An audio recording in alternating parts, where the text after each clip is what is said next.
Screen load.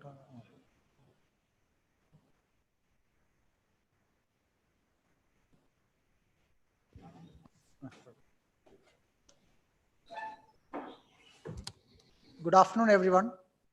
Welcome to the national webinar on local self-governments and sustainable development.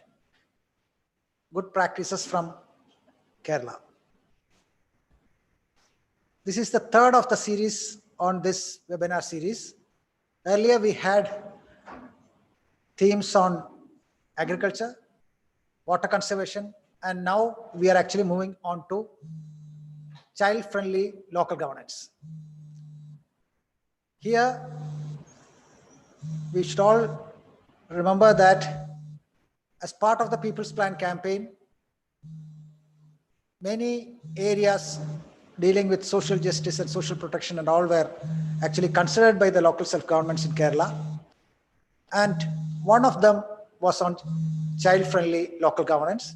In fact, the plan guidelines itself speaks about a mandatory 5% to be earmarked for child-related activities.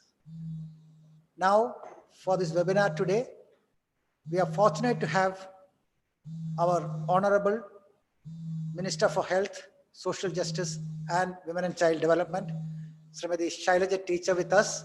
She will inaugurate the webinar today. Welcome, Shailaja teacher. We have with us 7 local governments. We have Vallapattanam Grama Panchayat from Kannur. We have Peravur Grama Panchayat from Kannur again. Then we have Koledi Grama Panchayat from Thrissur, Ramapuram Grama Panchayat from Kottayam, Kattakada Grama Panchayat from Thiruvananthapuram, Kottakal Municipality in Malappuram district, and we have the Thrissur District Panchayat. So their representatives, the presidents, the chairpersons will present their experiences.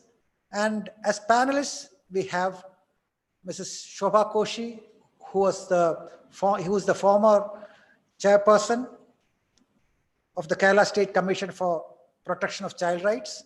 Then we have Sri G. Balgopal, IAS retired, who was also the country head or country representatives of UNICEF in various countries. And we have Dr. Kathiresan from the National Institute of Rural Development and Panchayati Raj, Hyderabad. And of course, as in the past, we have Dr. Thomas Isaac, the Honorable Minister for Finance with us. And welcome all of them to this webinar. Of course, this is an event jointly organized by Gulati Institute of Finance and Taxation, the GIFT. Its director, Dr. K.J. Joseph, is here, as well as we partner with Harita Kerala Mission. The Honorable Executive Vice Chairperson, Dr. T.N. Seema, is also there with us. Welcome all of them. And of course, we have this large gathering of participants who are actually watching it from various places in the country and abroad through the Facebook pages or through the YouTube pages or through the Zoom. Welcome all of them. So with these words, I welcome our Honorable Minister for Health, Social Justice and Women and Child Development, Srimati teacher, to inaugurate this webinar. Teacher, over to. Okay. Respected dignitaries who are participating in this very novel webinar on child rights. My dear brothers and sisters, it is the responsibility of the society to protect the child rights and save our childs. And we are implementing these things through several governing bodies, through the departments and also by the local self-government. I deal with the health department and also the women and children department and social justice also. All these departments are dealing with the rights of child And we are implementing this thing through local self-governments. We can say all the institutions are transferred to local self-government after the 73 and 73rd amendments of our constitution. And local self-governments have a leading role to protect the rights of the child. We can say that the child rights are a subset of human rights.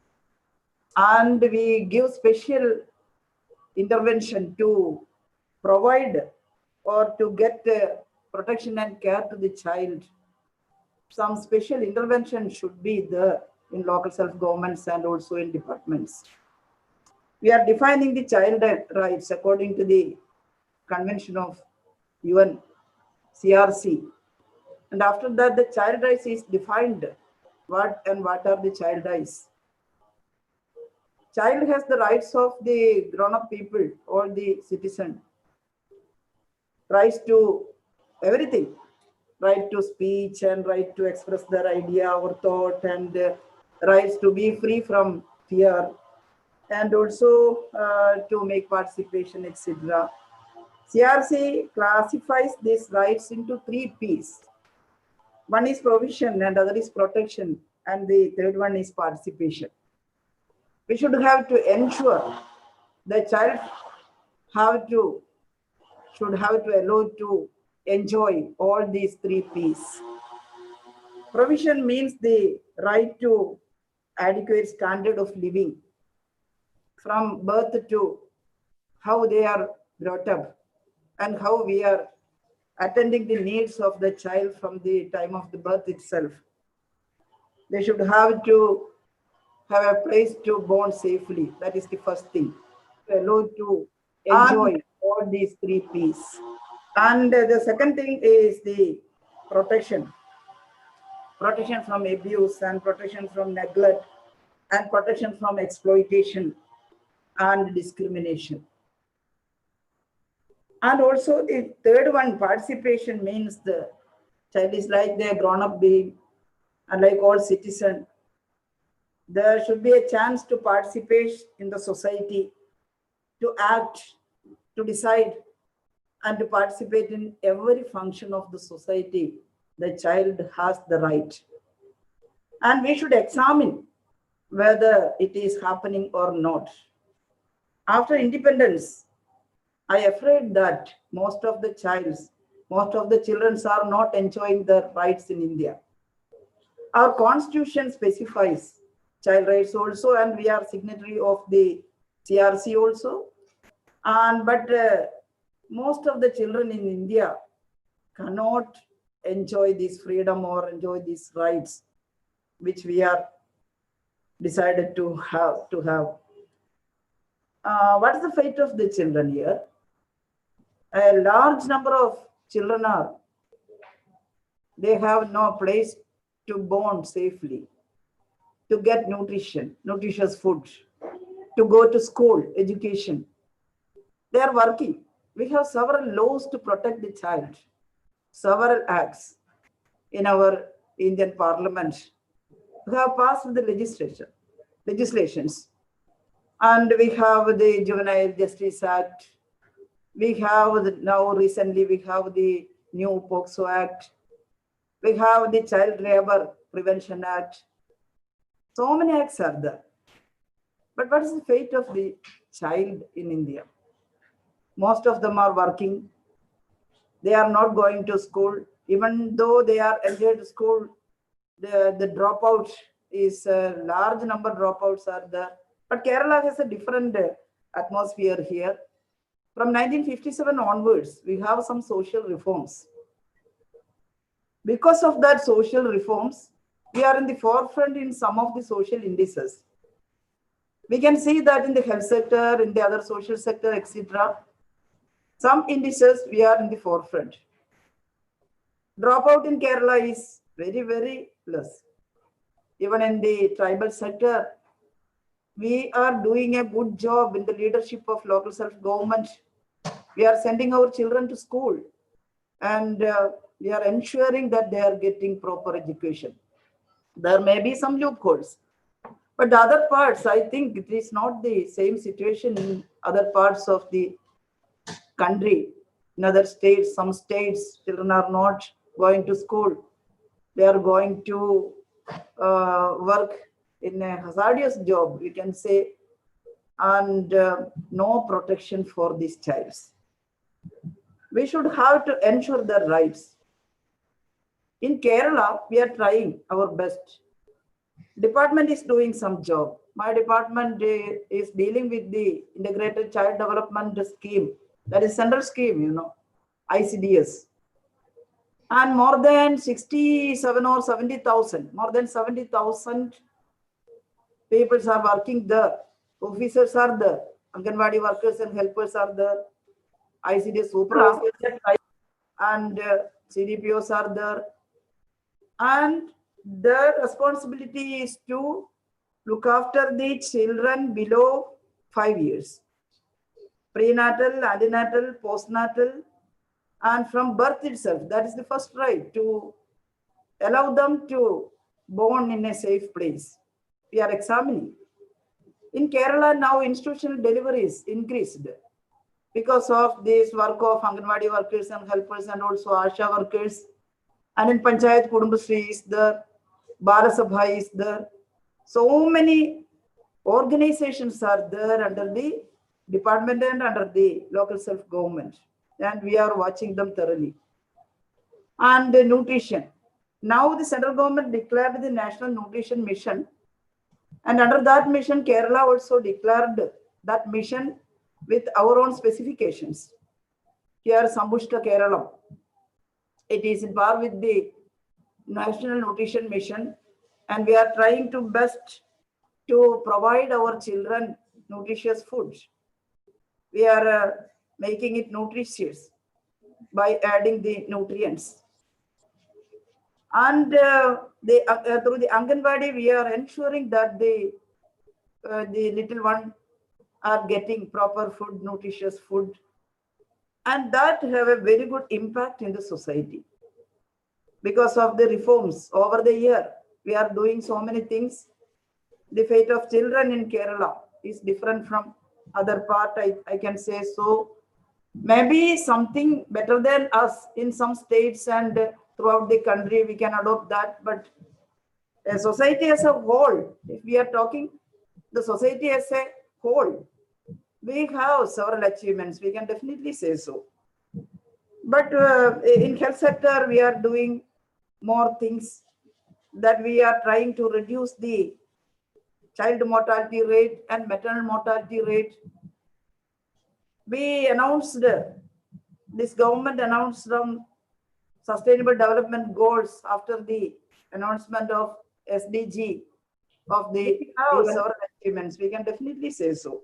And the most important is more things to decrease the maternal mortality rate and child mortality rate.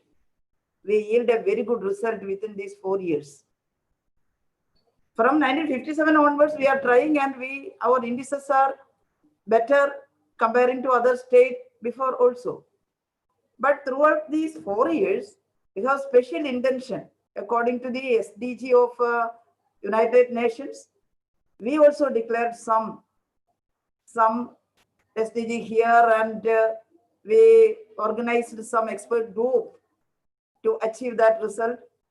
One team was working with the reduction of maternal mortality, and in 2016, our maternal mortality rate was 67 out of 1 lakh live birth, 1 lakh delivery. But now that decreased to, last year it became 46, and we got first place in India. We got an award from our union government, because that is the lowest rate of maternal mortality in India, and we achieved the first place. And today that become 43. From 46 it become 43, and we gained some more result. And in the case of child mortality rate, infant mortality rate, IMR, it was 12 out of 1,000 live birth in 2016. But it decreased to single digit and become 7. That's a very great achievement, we can say so. how we achieved this result. It is the very good job, very good work that organized by local self-governments in each and every place. The Anganwadi workers and helpers are working with them. The accredited social health activists, ASHA workers are working with the local self-government. And they have so many projects for child health and maternal health. And with the we are working with unity, collective work. The result of the collective work, we achieved a very good result in IMR also. And we should have to make it sure that the acts are implementing for the poor children. JJ Act, Juvenile Justice Act defines several things. We should make it sure in each and every panchayat, we should have some project to ensure the rights which is in these laws. And we are trying to do so, but we have to move forward. We have to walk miles to go in this aspect. We have to ensure that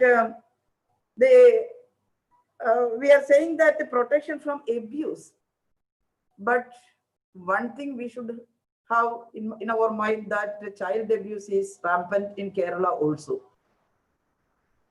Even though we got several plus points or first places, several developments, but the child abuse, we cannot say that it is over and no child was abused in Kerala, and child abuse is there. In the family, they are suffering, the children are suffering. Most of the cases when we examine the abuse or the neglect or the exploitation, everything is inside the family. Most of it is inside the family. Then our local self-government have more responsibility to make it sure that the family is a comfortable place for the child. In our department, this Women and Children department, we started a program called Responsible Parentship. What is the responsible parentship? That means to ensure the rights of child, right? Freedom to speak, and also to participate in the activity. That should be ensured in the family itself. From the family, we should start from the family itself.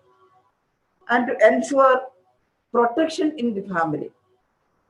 We want to send a child or to nurture or raise a child in the family first. Institutional care is the last thing.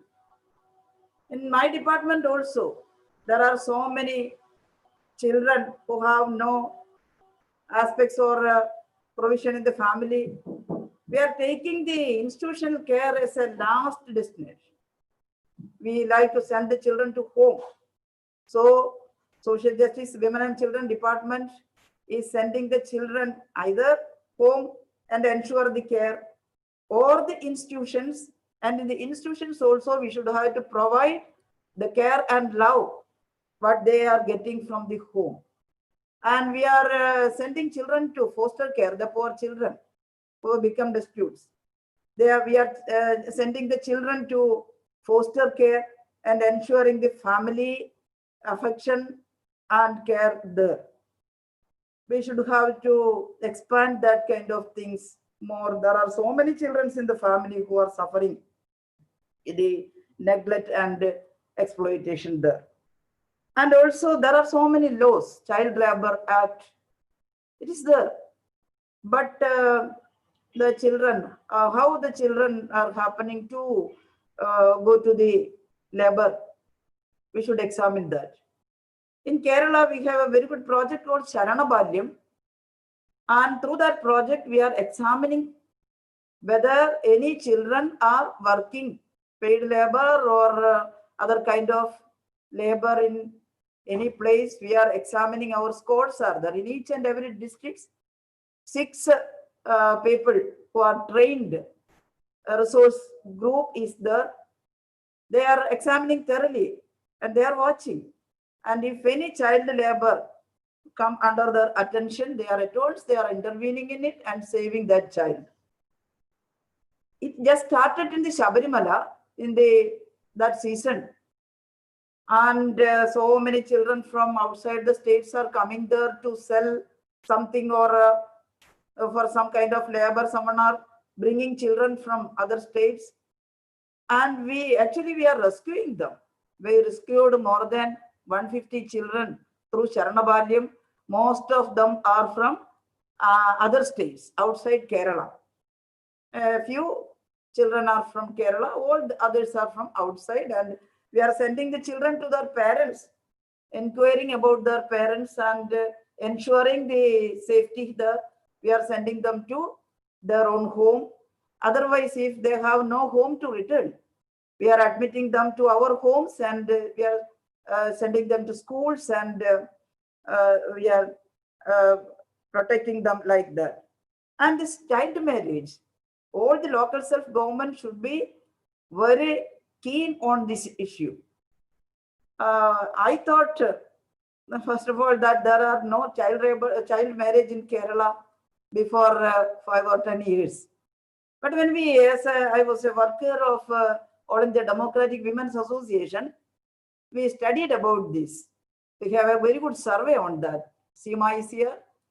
Seema and I are working. We are working as the state office bearers of EDUA.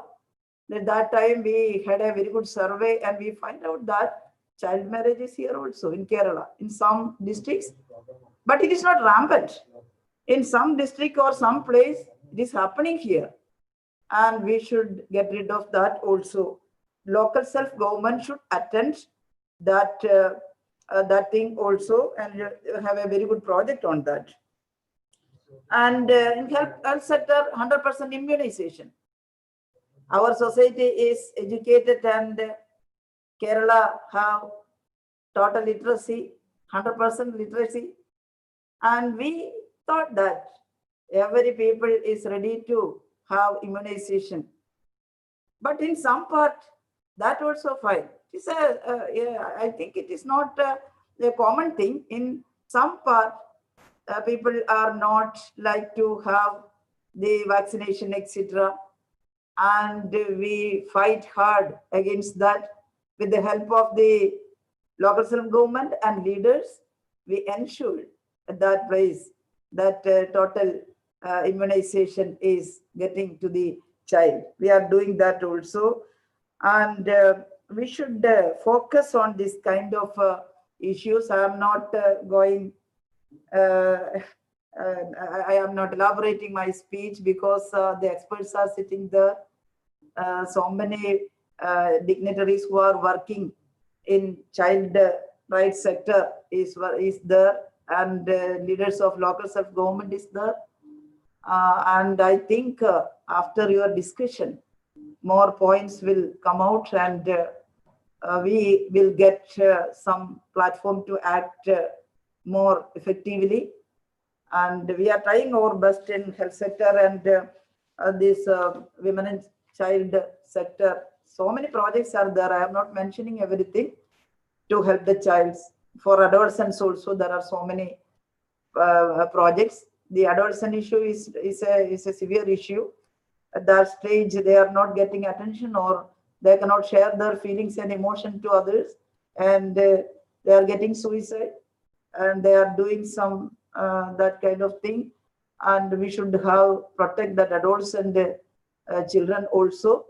This is the season of pandemic. The pandemic is jeopardizing all the rights of human beings. Not only grown-up people, but also children are also becoming more vulnerable or they are attacking the rights of children also, these pandemics, and they are in the home for more time with the elders, and they cannot be good term with sometimes children are suffering with the torturing and the other kind of abuse, etc. I think our Honorable Chief Minister in his press meet Last day he told us that more than 60 children committed suicide during this pandemic season. That's a severe thing. We should open our eyes and look at the social problem more strongly. And I have hope that if we work collectively, we can get rid of this kind of problems also. And my department will do as much as we can.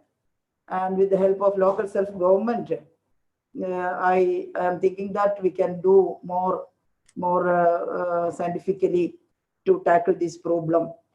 And children are our wealth, and they have equal freedom and equal right of every citizen. Any citizen, it is equal to, children are equal to any grown-up human being, and we can ensure, we should ensure their rights defined in CRC and defined by ourselves. What is the children's right? And we should protect all the rights of children. Once again, I want to convey my thanks to invite me to this kind of a very good webinar. And thanks to all. With these words, I'm concluding my speech. Thank you all. Thank you very much, teacher. You have always been our source of inspiration, motivation, and support. Thank you once again. Now we move on to the next session where Dr. Peter M. Raj, the Associate Professor of Kila, will moderate especially the session on the presentations by the local governments. Over to Dr. Peter Raj.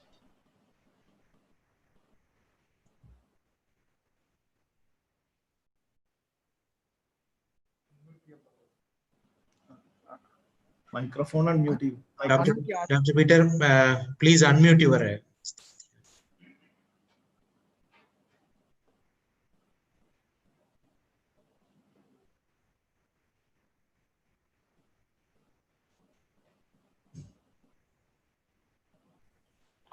Clear now? Yes.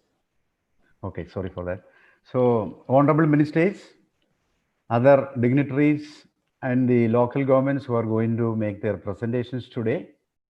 As already been informed, we have 7 local governments making their presentations today.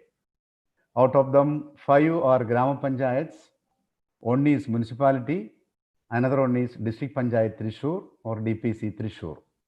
And we have, out of the 7, we have local governments from North Kerala, that is Kannur, and local governments from South Kerala, that is Trivandrum. So that means that child-friendly, when you listen to them, may vary from one locality to locality. That is why the significance of child-friendly local governments coming into significance. So here we are sure that when you listen to or hear the presentations, rather the experience sharing of all these 7 local governments, you will understand what exactly is child-friendly local governance means. Maybe some of them will have common programs and activities which you may see from the same in all these panchayats, all these local governments, but everybody will have some specificities. So that is what makes them unique in their own way. So with that very brief introduction, I am happy to invite the 7 local governments one by one. First, we go to Valapattanam Grama Panchayats, situated in the district Kannur, North Kerala. Here, as you will see their presentation, their focus is carrying out with the child rights realization through children's library owned by the Grama Panchayats. So it means that a library, how it becomes a duty bearer in realizing the rights of the children. So I warmly welcome the president and other members of the Grama Panchayat to make their presentation. Madam Lalita Devi BK, President of Valapattanam Grama Panchayat, hearty welcome for your presentation. Valapattanam ഗ്രാമപഞ്ചായത്തിന് വേണ്ടി എല്ലാവരെയും അഭിവാദ്യം ചെയ്യുന്നു. Child friendly local governance എന്ന വിഷയത്തെ ആസ്പദമാക്കി കില നടത്തുന്ന ഈ വെബിനാറിൽ ഏറെ അഭിമാനത്തോടെ ഞങ്ങൾ ഞങ്ങളുടെ ഗ്രാമപഞ്ചായത്തിനെ അവതരിപ്പിക്കുന്നു. വളപട്ടണം ഗ്രാമപഞ്ചായത്തിന്റെ ലൈബ്രറിയുടെ ചിൽഡ്രൻസ് ഫോറം തീർത്ത വിസ്മയകരമായ പ്രവർത്തനങ്ങളിൽ ഊന്നൽ നൽകിക്കൊണ്ടുള്ളതാണ് ഞങ്ങളുടെ പ്രവർത്തനം.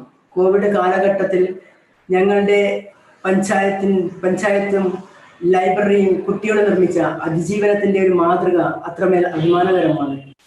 Valapattanam is a place rich with its biodiversity, culture, and historical background.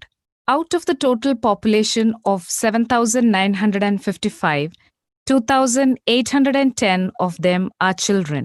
Let us categorize the children according to their age. Let us see the major developmental issues of children. Gaps in immunization coverage, single parenting due to migration to Gulf countries, drug abuse, dropout of girl children from higher education pursuits, lack of facilities for children of migrant laborers, and lack of proper study facilities for children in some joint families.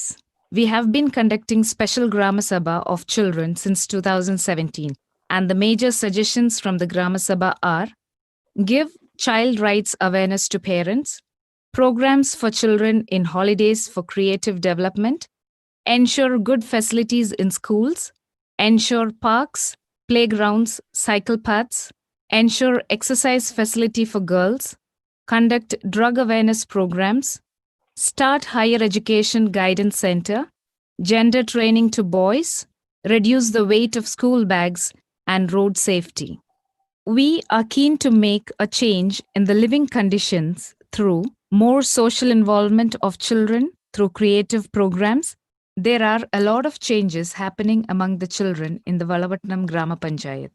The modern construction of Valapattanam Higher Secondary School building has been completed with the use of KIFBI fund. There is a park and open library near the Valapattanam riverside. Family Health Center of Valapattanam has all modern facilities including child-friendly immunization hall. Football coaching classes are also conducted by a club in the playground of Valapattanam Grama Panchayat. We are also able to maintain the immunization coverage rate as 73% with the intervention of health workers and Grama Panchayat authorities. We are conducting various awareness programs to bridge the gap and fulfill the aim of achieving 100% immunization. One of the major recommendations that arose from the Children's Grama Sabha was to provide proper guidance for proper parenting. It was utmost important that every home be aware of the problems faced by children.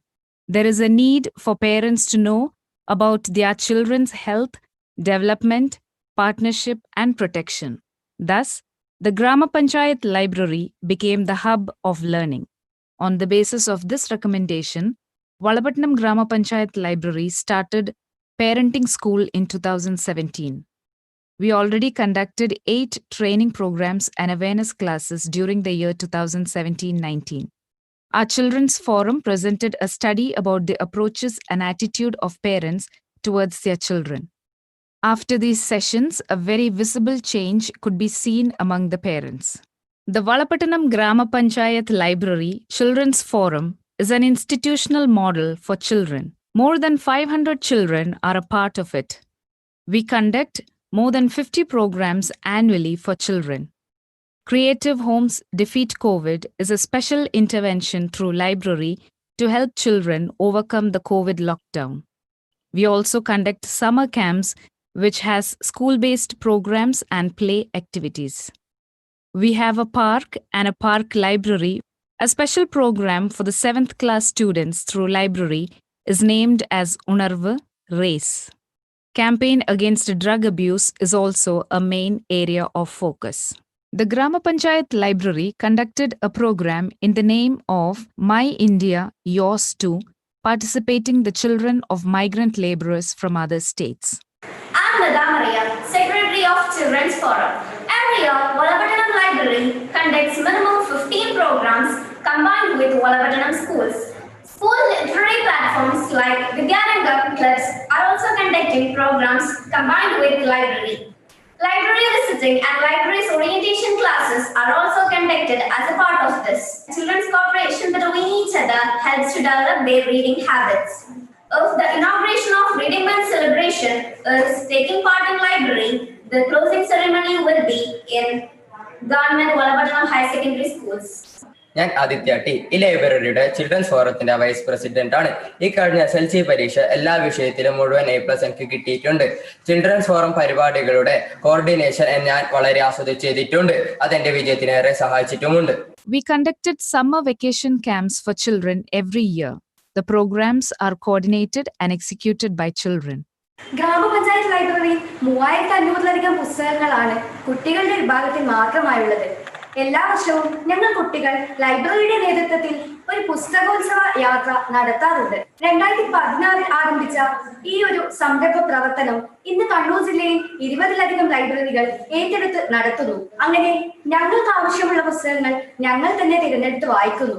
An innovative project of the Valapattanam Grama Panchayat Library in the year 2019-20 was named as Unarvu Children's Library Comprehensive Activities. The aim of the project was to lead children to comprehensive personality development. The targeted group was the 7th standard students of the Valapattanam Grama Panchayat. As a part of this initiative, workshops were conducted, diaries for book appreciation and observations were also distributed. 2018 നമ്മുടെ library children's പാർക്കിൽ ഒരു open library ആരംഭിച്ചു. 2018 തന്നെ നമ്മൾ കുട്ടികളുടെ ഒരു committee രൂപീകരിച്ചു. ആ കമ്മിറ്റിയിൽ ചില കുട്ടി ലൈബ്രറിമാർ ഉണ്ടായിരുന്നു. COVID lockdown witnessed isolation of children. The usual activities of library came to a standstill. To help children overcome this isolation and bring out their creative potentials, we started a virtual platform named Creative Homes Defeat COVID.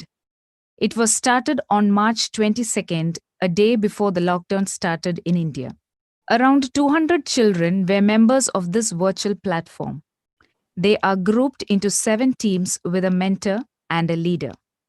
Leadership models in new normal life, production of masks, sanitizers, surveys, studies, contributions to CMDRF were some of the activities carried out by the children. Online study facilities through Children's Initiative is also to be noted as an important activity. We consider this as a model of children's unity for survival. Creative activities, publications, videos, cultural fest, and more than 6,000 creations have come up through this group. Covid കാലത്ത് വീട്ടിൽ ഒറ്റപ്പെട്ടു പോകുന്ന അവസ്ഥയെ മറികടക്കാനും സ്കൂളിലെ പതിവ് കൂട്ടുകാർക്ക് പുറമെ പുതുസൗഹൃദം ഉണ്ടാക്കുവാനും ഞങ്ങൾക്ക് കഴിഞ്ഞു. ഞങ്ങൾക്ക് ഈ ദിവസങ്ങൾ പോയത് തന്നെ അറിഞ്ഞില്ല. I am Mohammed Nehan, a member of Children's Forum Committee. We know that mask is essential during this pandemic period. Before the government started an awareness program, we had developed an awareness video regarding this. Hello, ഈ corona വൈറസിനെ പ്രതിരോധിക്കാനുള്ള നമുക്കറിയുന്ന മാർഗം നമ്മുടെ കൂട്ടുകാരോട് പങ്കുവച്ചാലോ? തീർച്ചയായും. കൈകൾ ഇടയ്ക്കിടെ സോപ്പോ ഹാൻഡ് വാഷോ ഉപയോഗിച്ച് നന്നായി കഴുകുക.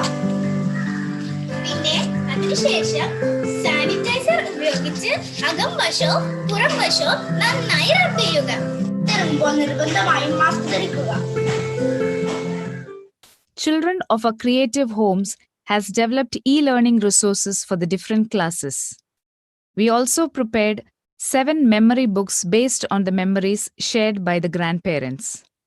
500 saplings were planted by our group members on the occasion of World Environment Day.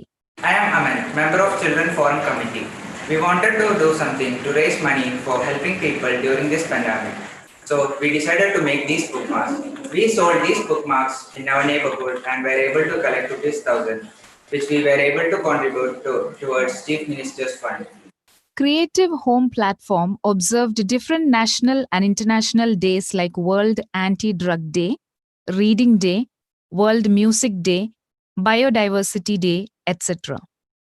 Reading Month was inaugurated through online platform by the eminent writer Benjamin and concluded with the inspirational talk by Master Harun Karim, a visually impaired student who secured great achievement in the SSLC exam without the support of a scribe.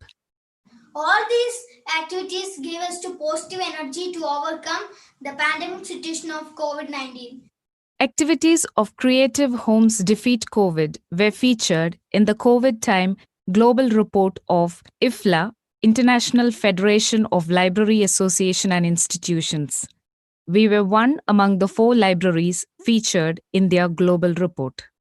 With the rich experience and confidence we gained through these activities, we have decided to go ahead and function like a child-friendly governance at its best.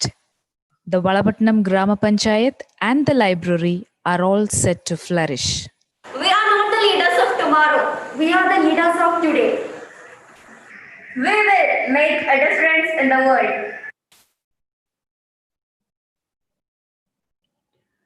Well said, Valapattanam, President and the team. Children are not the citizens of tomorrow. They are today's citizens as well as today's leaders. We appreciate your all good efforts. Thank you very much, Madam President and other members. Now, let us move on to Peravur Grama Panchayat. Again, Grama Panchayat in North Kerala of Kannur district. Their child-friendly activities are largely multi-dimensional. If we say the focus could be more on sports and agriculture, it's like children's involvement in developmental activities. So children becoming developmental agencies. It's proud to say that they also received the Best Child-Friendly Grama Panchayat Award from the Ministry of Panchayat Raj in 2019 and 20. Madam President, Gigi Joy and the team will make their presentation. Welcome. എല്ലാവർക്കും നമസ്കാരം. ഞാൻ ജിജി ജോയി, കണ്ണൂർ ജില്ലയിലെ പേരാവൂർ പഞ്ചായത്ത് പ്രസിഡന്റാണ്. 34.10 ചതുരശ്ര kilometre വിസ്തീർണമുള്ള Peravoor പഞ്ചായത്തിൽ 2011 census പ്രകാരം 23,704 ജനങ്ങളാണ് അധിവസിക്കുന്നത്. ഇതിൽ 18 വയസ്സിൽ താഴെയുള്ള 5,540 കുട്ടികൾ നിലവിലുണ്ട്. ബാലസൗഹൃദ പഞ്ചായത്തായിട്ടാണ് പേരാവൂർ പഞ്ചായത്ത് നിലകൊള്ളുന്നത്. വോളിബോൾ ഇതിഹാസ താരം ജിമ്മി ജോർജിന്റെ നാടായതുകൊണ്ട് തന്നെ സ്പോർട്സ് മേഖലയെ ഫോക്കസ് ചെയ്തുകൊണ്ടുള്ള പ്രവർത്തനങ്ങളാണ് പഞ്ചായത്ത് പദ്ധതി വെച്ച് നടത്തിക്കൊണ്ടു പോരുന്നത്. Peravur Grama Panchayat has 16 wards and it covered nearly 35 kilometers of area. There are 5,540 children in the jurisdiction of the Panchayat. The major focus of child-friendly Panchayat includes the child immunization, school dropout, child abuses, drug abuse, children's Gram Sabha and agriculture. The major issues include the lacking interest of sports activities, mobile phone addiction, absenteeism of the tribal children, lacking the physical strength of the children, and the nutritional issues of the children. The child-friendly programs mainly include the Children's Gram Sabha, sports and games coaching, standardized playground, organic farming in the school, various scholarship programs for the disabled children, activities to promote physical fitness of children, and several tribal projects to reduce the absenteeism. As part of this, 24 Anganwadis were changed to child-friendly Anganwadis. Several coachings include the yoga and the martial art were also started. As a result of all these activities, we won the National Award for the Best Child-Friendly Panchayat in the year of 2020. കിളിയിൽ വെച്ചുള്ള training session ഞങ്ങൾ ആദ്യമായി ചെയ്തത് പഞ്ചായത്തിൽ 16 വാർഡിലും കുട്ടികളുടെ ഗ്രാമസഭ ചേരുക എന്നുള്ളതായിരുന്നു. ആ ഗ്രാമസഭയിൽ നിന്നും കുട്ടികളുടെ നേതൃത്വത്തിൽ ഒരുപാട് വിഷയങ്ങൾ ഉരുത്തിരിഞ്ഞു വരുന്നതായി ഞങ്ങൾക്ക് കാണുവാൻ വേണ്ടി സാധിച്ചു. ആധുനിക സാങ്കേതിക വിദ്യയുടെ സഹായത്തോടു കൂടിയുള്ള പരിശീലനങ്ങളുടെ അഭാവം ഞങ്ങൾക്ക് കാണുവാൻ വേണ്ടി സാധിച്ചു. അതോടൊപ്പം കുട്ടികൾ മൊബൈൽ പോലുള്ള വിവര സാങ്കേതിക വിദ്യയിലേക്ക് മാറുന്നതായി ഞങ്ങൾക്ക് മാറുവാൻ വേണ്ടി സാധിച്ചു. കുട്ടികൾ പറയുകയാണ്, ഞങ്ങൾ സ്കൂളുകളിൽ പച്ചക്കറി കൃഷി നടത്തുവാൻ വേണ്ടി ഞങ്ങൾക്ക് അവസരം ഉണ്ടാക്കി തരണം. അങ്ങനെ കാർഷിക മേഖലയിലേക്ക് ആ കുട്ടികളെ തിരിച്ചു കൊണ്ടുവരുവാനും അവിടെ കൃഷി ചെയ്ത ഫലം ഉപയോഗിച്ചുകൊണ്ട് ഉച്ചഭക്ഷണത്തിൽ ചോറിന് കറിയായി കൊടുക്കുന്നതിന് വേണ്ടിയുള്ള അവസരം ഉണ്ടാക്കണമെന്ന് കുട്ടികൾ പറയുകയാണ്. ഞങ്ങളുടെ അംഗൻവാടികൾക്ക് മികച്ച രീതിയിൽ ബിൽഡിങ്ങുകൾ ഉണ്ടാക്കണമെന്ന നിർദ്ദേശങ്ങൾ വരികയാണ്. ഇത്തരത്തിൽ നിർദ്ദേശങ്ങൾ വന്നതിന്റെ അടിസ്ഥാനത്തിലാണ് ഞങ്ങൾ വീണ്ടും കുട്ടികൾക്ക് വേണ്ടി പ്രൊജക്ടുകൾ തയ്യാറാക്കുവാൻ വേണ്ടി തീരുമാനിച്ചത്.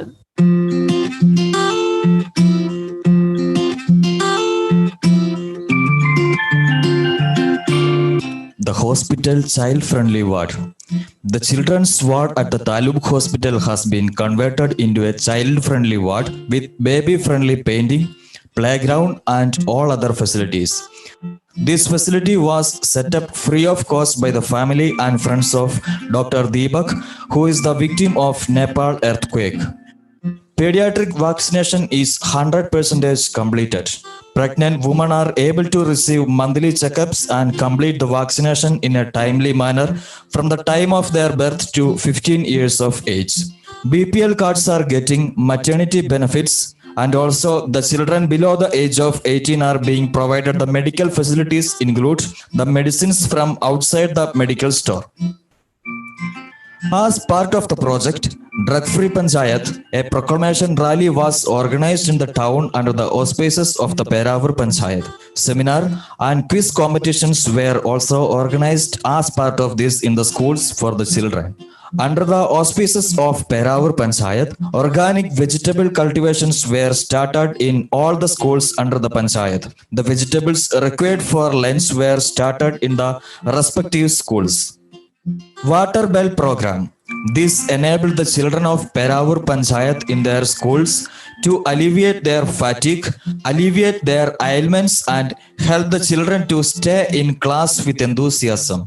Each child brings boiled water from home on their own steel bottles and makes sure that all the children drink bottled water by the time. The bell rings 4 times a day and they have finished drinking all the water by the evening. Every year, the Panchayat conducts volleyball training for the children. The training is being led by Sebastian sir, a great volleyball player. We could find a lot of athletes in this area. While coaching these kids in a way, this will ensure their future is secure. There are also kids who stayed in the academy. Having the best coaches increases the likelihood of this activity. The governing body of the Panchayat has been conducting football training since its inception. The children are being trained from the Kunitala school grounds under the leadership of the Red Star Club by a teacher from the same school. About 125 children are participating in the training, which will be held from 6 a.m. to 7:30 a.m. The Panchayat is providing the facilities they need as part of the project. Many children benefit from this as they strive to increase their mental and physical abilities. The academy was inaugurated by our health minister Shailaja teacher, and many children are mastering this martial art. They are a role model for every child who clings to information technology at home, such as mobile, while helping their children to develop their flexibility and build a healthy body and thereby develop their intelligence. The institution provides all the necessary assistance to these children to cope with these activities through a regular lifestyle. Many children, including boys and girls, acquire all the skills to defend themselves. Then they became its trainers. We were assisted in organizing this project under the leadership of Ramesan sir, the fire force staff of Peravur Panchayat itself. This project was implemented as part of the realization that swimming is necessary and inevitable for the children. Physical fitness training. The boys' training will be held free of cost at the Jimmy George Stadium from 6:30 a.m. to 8:30 a.m. About 200 children have been trained. The project called Tudikotte is introduced for the prevention of dropouts in the tribal settings of Peravur Panchayat. The teachers were allotted for the whole tribal colonies and they have the duty to teach the tribal students from 7 a.m. to 9 a.m. They are also giving the special assistance to the children who are marginalized in the society. They are also assure the whole process of schooling, including the transportation and the food facilities. Through this project, we could reduce the school dropout of the tribal children.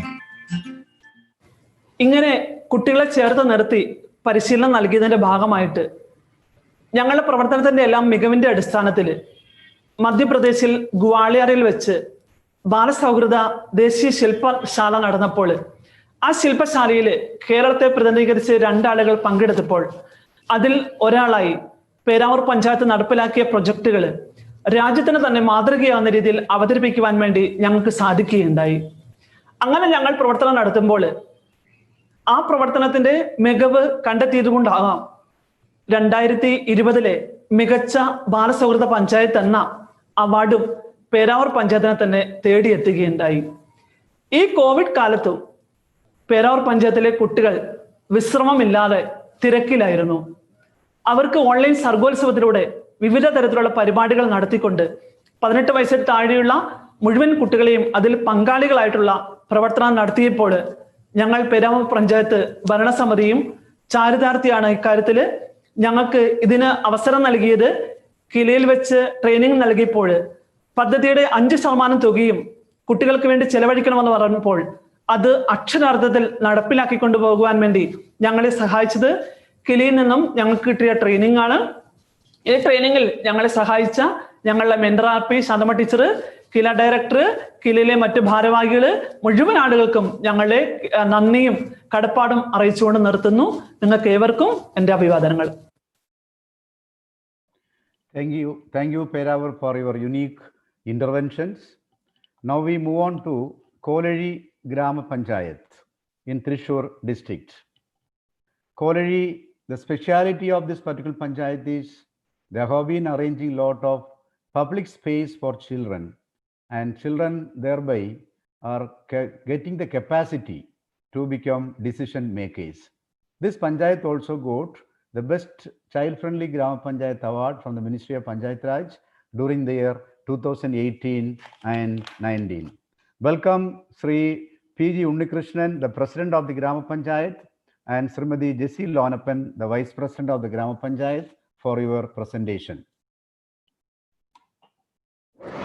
എല്ലാവർക്കും നമസ്കാരം. ഞാൻ P.G. Unnikrishnan, കോലൈ ഗ്രാമപഞ്ചായത്ത് president. 2017-18 ബാലസൗഹൃദ തദ്ദേശ ഭരണത്തിനുള്ള പ്രഥമ ദേശീയ പുരസ്കാരം കോലൈ ഗ്രാമപഞ്ചായത്തിന് ലഭിക്കുകയുണ്ടായി. Details of various activities from 2016. Instead of 5% of the development fund, about 40% of the fund is earmarked. For example, rupees 72,29,830 during 2018-19. ഞാൻ ജെസ്സി ലോനപ്പൻ, കോലടി ഗ്രാമപഞ്ചായത്തിൻ്റെ വൈസ് പ്രസിഡന്റ്. CFLGയുടെ 2016 മുതലുള്ള പ്രവർത്തനങ്ങളാണ് ഇവിടെ പറയാൻ പോകുന്നത്. ചൈൽഡ് ഫ്രണ്ട്ലി കോലടി ഗ്രാമപഞ്ചായത്ത് കതിർമണികൾ. Child friendly Koladi.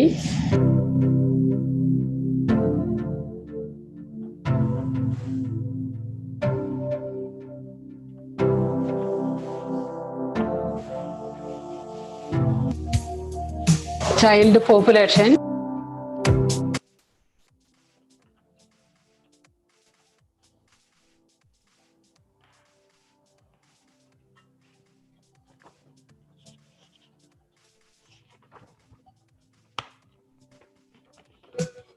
Child friendly Koladi grama panchayat significance.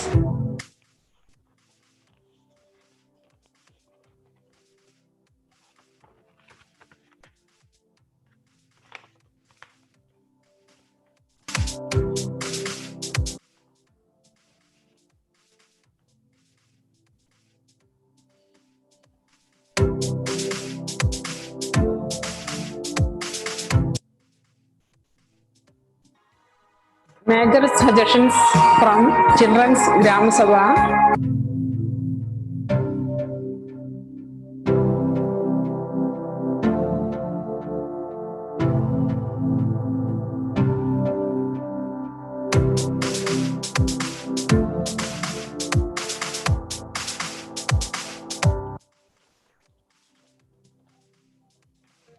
Child-friendly programs and activities.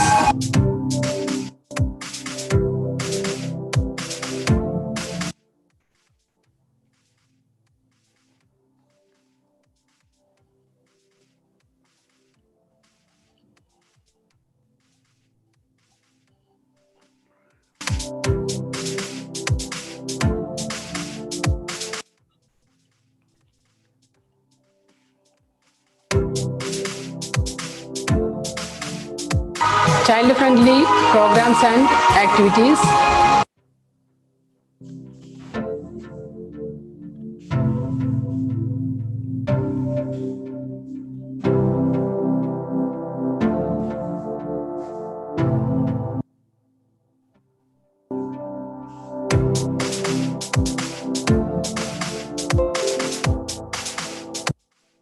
achievements,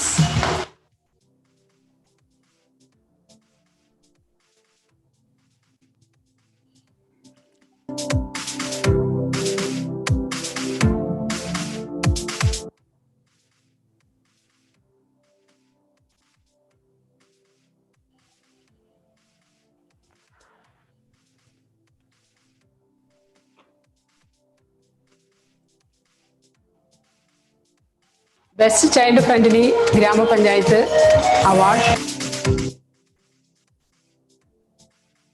Civil Service Training,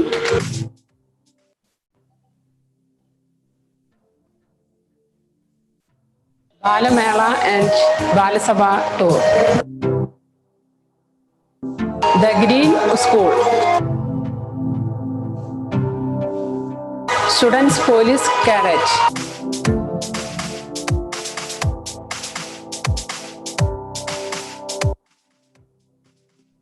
State Level Award Ceremony,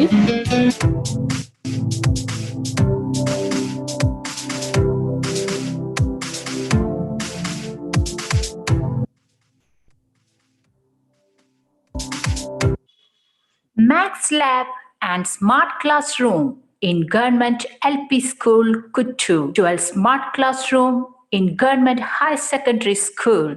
So also star plants, butterfly garden and herbal garden. Members of UNICEF, State Child Rights Commission, Administrative Reforms Committee, etc. Visitor Colliery Panchayat. Feeding room attached to friend office, modernized Anganwadis, morning meal in UP school, enhanced presence of students and standard of learning. Various programs to sustain CFLG. Empowerment of Jagrata Samiti. Expansion of existing 49 Balasabhas, which include about 1,050 children. Students have been provided with television and smartphones, facilitations for agricultural and poultry activities, scholarship for artistic performance of students, sex ratio of 0 to 6 children, 2004 is an achievement. Service of students of BSW, MSW and NSS from St. Mary's College, Thrissur is ensured. Continuous vigilance of police and excise departments. Awareness programs against substance use. Plans for 100% restriction of birth and vaccination. Special drive to reduce dropout rate of students. Various subcommittees and monitoring committee for evaluation and appropriate action. Gram Sabha of children is active and effective. ഇതുവരെ കോലി ഗ്രാമപഞ്ചായത്തിനോട് സഹകരിച്ച എല്ലാവർക്കും, പ്രത്യേകിച്ച് കിലയ്ക്കും തദ്ദേശ സ്വയംഭരണ വകുപ്പിനും കോലി ഗ്രാമപഞ്ചായത്തിന്റെ നന്ദി അറിയിച്ചുകൊള്ളുന്നു. Thank you, President and the team members of the Kolari Grama Panchayat for your very unique initiatives. Now we move on to the presentation by the Ramapuram Grama Panchayat in Kottayam district. Amidst several other things, the Grama Panchayat Ramapuram is focusing on evolving child leadership. They'll invest a lot among the children to make them leaders of today. And that's how their involvement is very visible in all the development activities of the Grama Panchayat. In fact, they have a special child focal point in the Grama Panchayat office itself. So we welcome Mr. Baiju John, the President of the Grama Panchayat, and Mr. Jean Nath, the Health and Education Standing Committee Chairperson, for the presentation. കില നൽകിയ ബാലസൗഹൃദ ആശയങ്ങൾ വാസ്തവത്തിൽ ഞങ്ങൾ ജനപ്രതിനിധികളുടെ വികസന കാഴ്ചപ്പാടുകളെയാണ് മാറ്റിമറിച്ചത്. വികസനം എന്നാൽ കേവലം road, തോട്, പാലങ്ങൾ മുതലായവയ്ക്ക് ഉപരിയായി മറ്റ് പലതും കൂടിയാണെന്ന് ഞങ്ങൾ തിരിച്ചറിഞ്ഞു. അതിൽ പ്രധാനം കുട്ടികളുടെ വികസനം തന്നെയാണ്.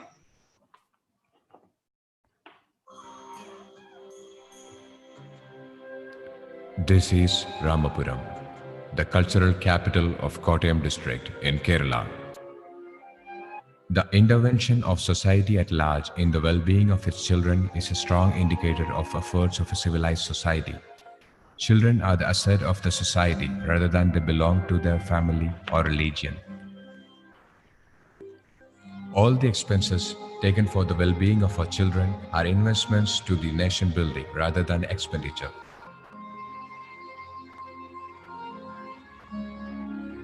In 1992, we have signed the Treaty of Child Rights approved by UNICEF in 1989. As per this treaty, survival, development, security, and participation are the birthright of all the children born here, and ensuring that is the first and foremost responsibility of the government. Let's have a look into the details of initiatives taken in these four vast areas, namely survival, development, security, and participation by Ramapuram Grama Panchayat. Survival. Nutritious food ensured from pregnancy. Preventive vaccinations are ensured. Prevention of malnutrition. Bird school and physiotherapy centers for differently abled children. Ensuring clean drinking water. Ensuring morning meal in primary schools. Development. Improvement of infrastructure in pre-primary schools from Anganwadis. Empowered school reading. Improvement of playgrounds in schools. Ensured equipments for entertainment in schools. Construction of children's parks. Workshops conducted in training in arts and sports. Workshops, seminars, debates, and discussions ensured for freedom of expression and free thinking. Security. Ensured children are free from child labor, exploitation, and abuses. Ensured security of children from the hands of narcotic drug mafia. Awareness classes and seminars conducted. Special consideration to physically challenged and others who deserve special attention. Ensured no child marriage is happening. Freed children from helplessness and atrocities against them. Participation. Interventions in ward and panchayat level Balasabhas to ensure effective participation of children. Membership of children's representatives are ensured in working groups of different projects. Separate clubs for adolescent girls in Anganwadis. Togetherness of children in Anganwadis in every second Saturday to get involved in creative activities. Ensuring active participation of children in workshops and seminars. The happiness and energy we have obtained in childhood from an unpolluted nature and a secure mind are the roads through which our life journey should progress. Ramapuram Grama Panchayat is taking all the efforts to ensure the taste and beauty of sharing and caring to the new generation. As a first step, get-together of children were arranged in Anganwadis in all the 18 wards of the Panchayat. Panchayat development seminars were conducted ensuring participation of children elected from the get-together. Special working groups are formed to identify and solve the problems and challenges children face. A special officer is appointed in Panchayat level only for children to receive complaints and take necessary actions. The most important experience in the efforts of Panchayat in making Ramapuram a Bala Sauhida Panchayat that is children-friendly was a 3-day workshop, Sabhalami Balyam, conducted participating children between the age group of 10 to 18, selected from all the 18 wards of the Panchayat. The subjects included organic farming, history of Ramapuram, dangers of not observing traffic rules, green protocol, the necessity of scientific timber, awareness regarding drug abuse, the positives and negatives of social media, healthy living, music appreciation, biodiversity, and personality development. The validatory function conducted by the participants themselves on the last day was really overwhelming and spoke about the value addition of the program. The children converted the program as a complete review of the entire 3 days workshop. The performance of the children was substantiating the tagline of the workshop, Sapalami Balyam. Let's know and fill, celebrate friendship and bring light. The skits demonstrated by the children on recharging of wells, getting rid of plastic waste, the meaninglessness of the division through caste and religion were loudly applauded. Another memorable event was a symposium, Lessons from Flood and Reconstruction of Kerala. More than 160 children participated in this symposium. The symposium was inaugurated by MG University Vice Chancellor Dr. Sabu Thomas. The Secretary of Shastra Sahitya Parishad, Mr. Joji Kotamal, presented a paper on lessons from flood and reconstruction of Kerala. Estimated benefits gained by children. Experienced the sweetness of cooperation and sharing. Fruitful interactions of children with veterans. Substantial improvements in leadership qualities and confidence level. Came to know about hygienic environment, the importance of recharging wells, villain named plastic, eco-friendly agriculture. Children prepared and propagated posters on protection and management of drinking water, disposal of plastic waste, cleaning before the monsoons, and protection of nature. A skit squad was formed to promote the ideas of well recharging, waste disposal, and development of humanity. Abhishek Nambudiri, the coordinator of the Balasabha, was elected president of the Children's Parliament and read the government policy statement in the old assembly hall in recognition to the child-friendly Grama Panchayat workshop of our Panchayat. Conclusion. Inspired by the motivation and ideas by Killa, in January 2017, the child-friendly activities formed by Ramapuram Grama Panchayat are continuing in an exemplary manner. The mindsets of people's representatives have changed from the illusion that development to the society is not just construction of a road, bridge, or a building. It is the development of children of the society. Many successful projects were designed under the mentorship of Safalam 55+, a consortium of retirees from various fields.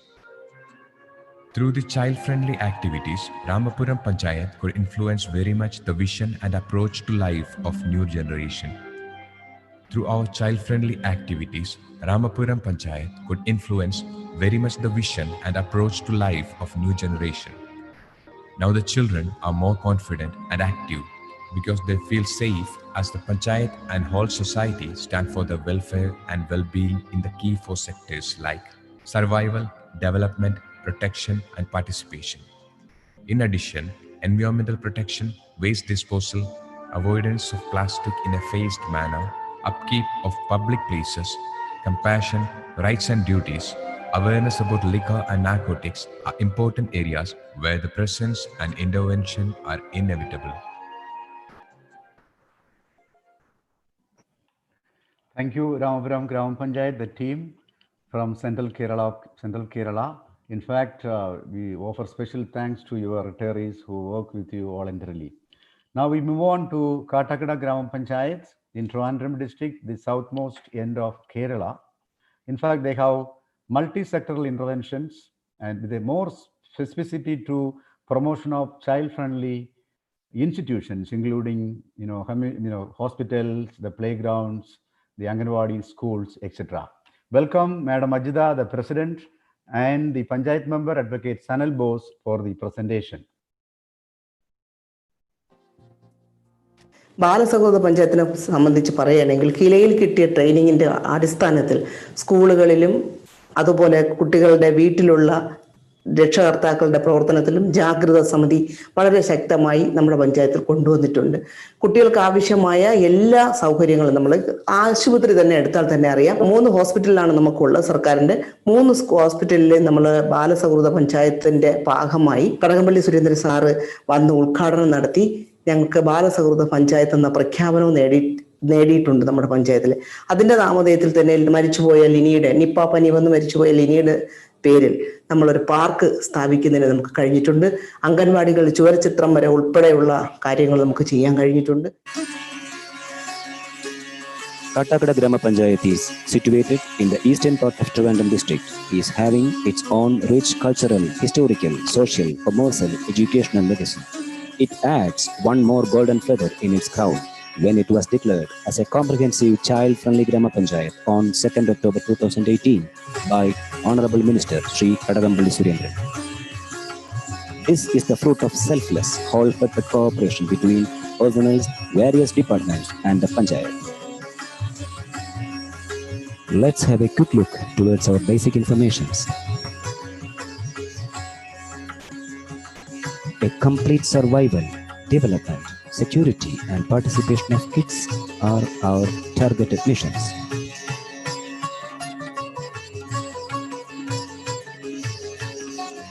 We have 38 Anganwadis with own building, trained teachers and infrastructure facilities with national standard.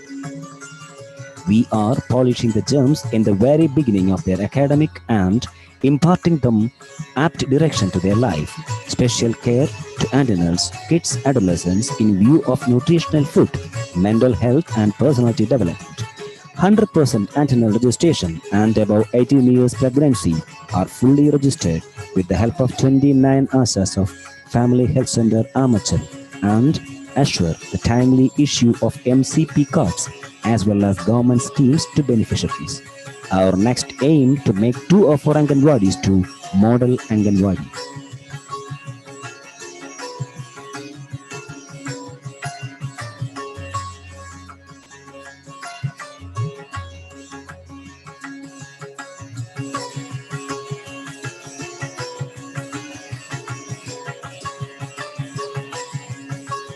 There is a total of 21 schools in government and private sectors from the primary level to higher secondary level. The Panchayat did earnest efforts developing the infrastructure facilities and fundamental needs like parks, organic agriculture gardens with medicinal plants, smart classrooms,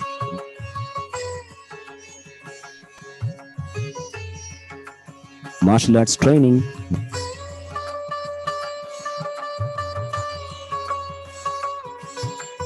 various maths and science work experiment.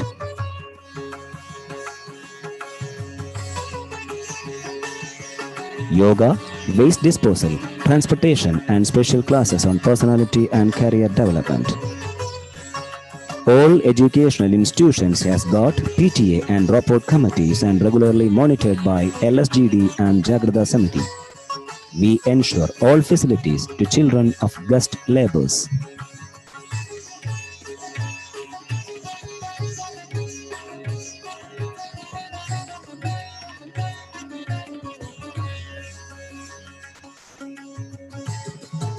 By utilizing the MLA LATS funds under Oppam project, girl student-friendly rooms in all high schools to provide privacy for adolescent girls with adequate napkin vending machines. We strongly endorse the full-fledged activities of student police cadet in IEC activities, traffic rules education, source reduction activities during communicable disease, and in palliative care of elderly persons. Participation of student police cadet in palliative care, first ever initiative in India by our Family Health Center leadership. By conducting special Grama Sabha of children from different schools on yearly manner since 2017. And constituted Bala Parliament. Grama Sabha for differently abled children on yearly at Panchayat level, the emphasis of administration decentralization was imparted to the children.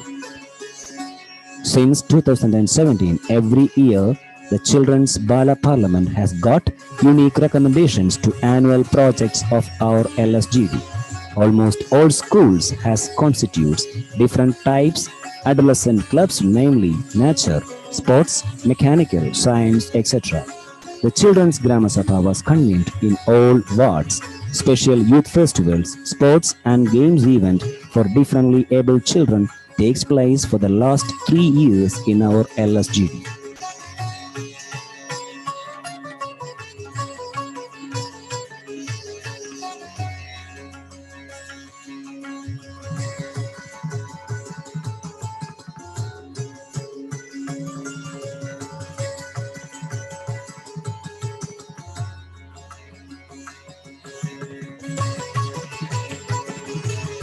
The monthly sitting of Jagrada Samiti is conducting from 3rd January 2017 without fail.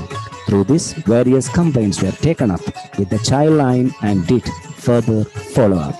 In coordination with the Health Department, universal immunization in schools as well as field level is conducting in a regular schedule, and we have achieved 100% immunization standards. Our local self-government has been conducting special program to fight against anemia in all schools. As a part of prevention of communicable disease and non-communicable disease, medical camps were conducted in all educational institutions. Regular standardization of drinking water taking place in all educational and government institutions.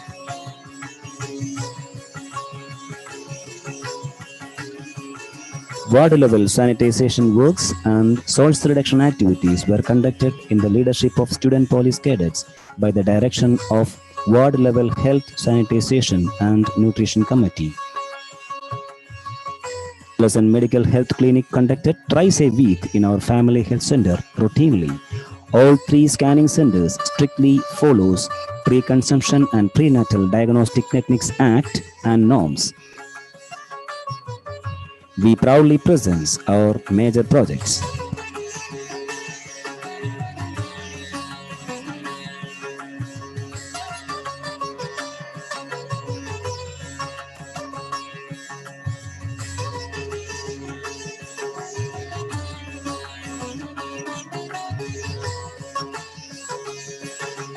We are here with some of our key projects and plans.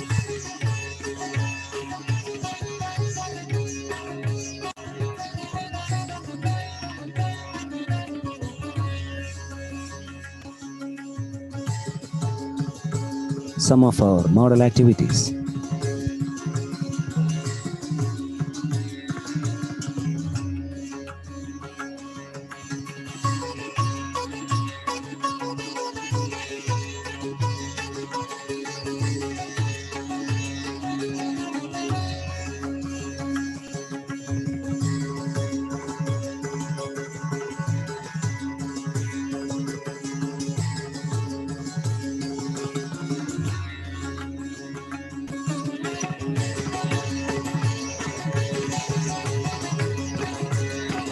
Some of our model activities.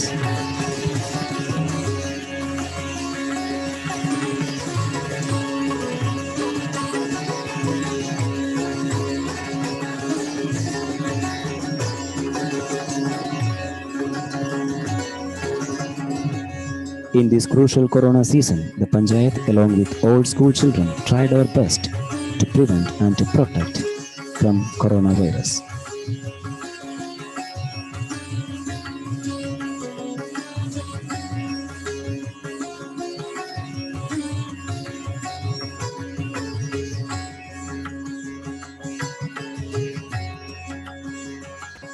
എൻ്റെ പേര് Hannah Sylvester. ഞാൻ കാട്ടാക്കട പഞ്ചായത്തിലെ കുട്ടികളുടെ coordinator ആണ്.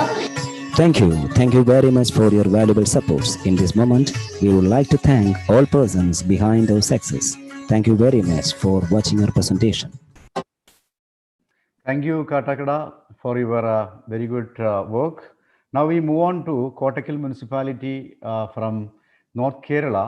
Kottakkal municipality is always been promoting the child-centric planning, and the focus area could be child health and education of children. Here with us is respected municipal chairperson, chairman, Mr. K.K. Nasser. Welcome, sir, for your presentation.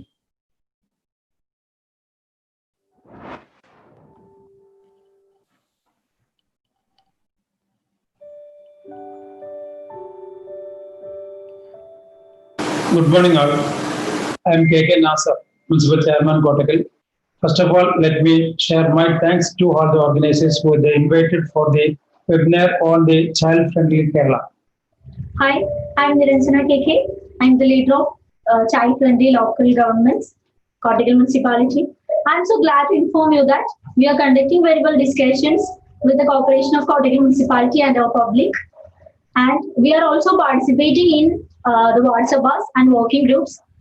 And they are giving prior importance to our suggestions. We are so thankful to Kila members and our chairman, Kottakkal Municipality. And also, we will continue this with more perfections. Thank you. Kottakkal is a municipal town in Malappuram district in Kerala, southern India, having 32 wards. It is located 12 kilometers southwest of Malappuram, the district headquarters, and 14.5 kilometers from Thiru railway station.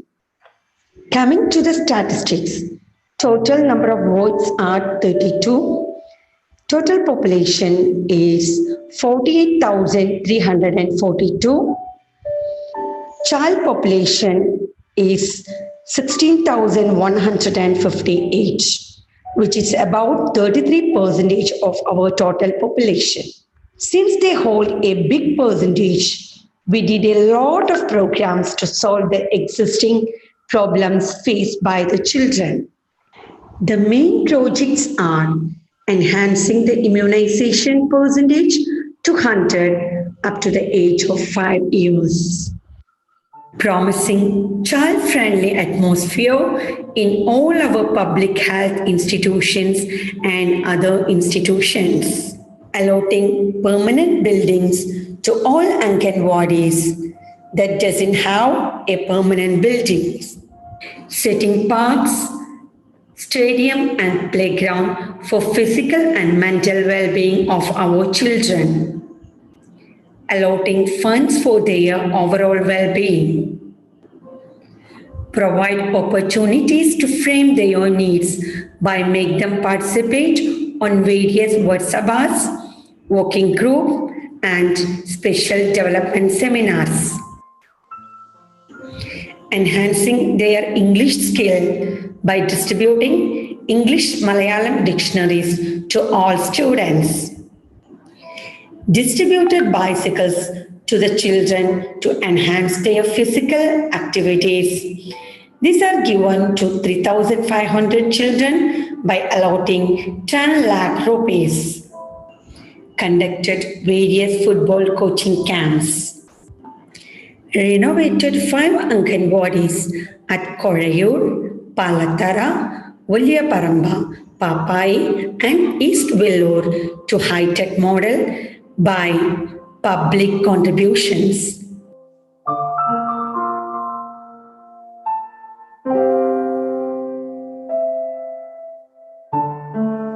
Allotted development fund for various projects for the basic needs of children.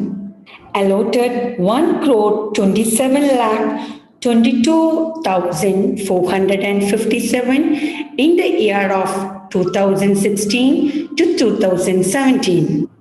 2,28,32,408 in the year of 2017 to 2018. 4,43,80,180 in the year of 2018 to 2019. 4,52,67,783 in the year of 2019 to 2020. Children made their participation at community kitchen, which was working for the laborers from other states during COVID pandemic. All the programs are conducted with great public participations and with their big acceptance. Myself, Kirtana, Joint Convener of Child Friendly Local Governance in Kottakkal Municipality. We are participating in community kitchen for migrant laborers regarding COVID-19. Thank you for all. Myself, Hisham Muhammad, Joint Convener of CFLG Kottakkal Municipality. We are participating all programs of CFLG Kottakkal Municipality. Thank you for all. Our Honorable Minister, Dr. Thomas Isaac, released 20 points development program prepared by our Kottakkal Municipal Council. Special WhatsApps are conducted in 32 wards twice in a year. 61% of children made their participation there in the WhatsApps. They put forward 101 suggestions. These were approved by the Municipal Council and accordingly prepared the projects. 15 working groups are conducted by giving importance to children and also conducted development seminars, distributed health cards and conducted health checkups among 4,000 children for promoting their complete well-being. Able to reach the immunization status among children to 93.3%, which was 60% before. Hence, our overall achievements are raise the immunization status to 93.3% from 60%. Given immunization to 1,768 children, only 6.7% is not immunized. Conducted meeting and awareness among religious leaders to boost the immunization status more. Given 10 marks as bonus for the families who completed immunization program among their children for beneficiary selection for giving the benefits from the municipality. Renovated CHC using 3.5 crore from MP fund, which was established in the year 1980s. Received Kayakalpa Award for CHC's meritorious service.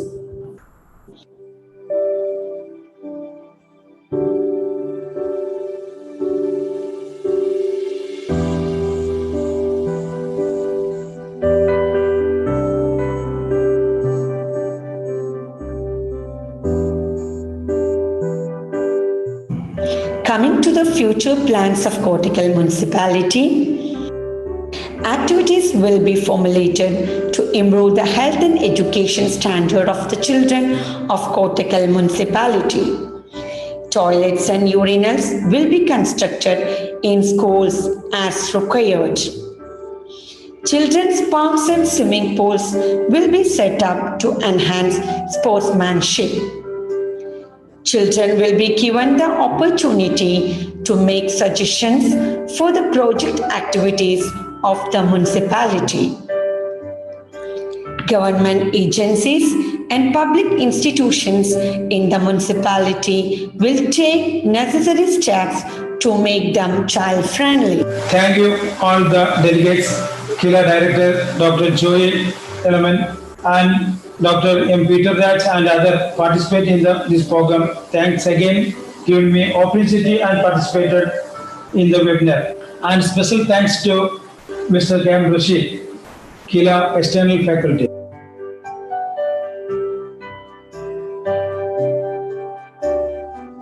Thank you, Kottakkal Municipal Chairperson and the team for your good work.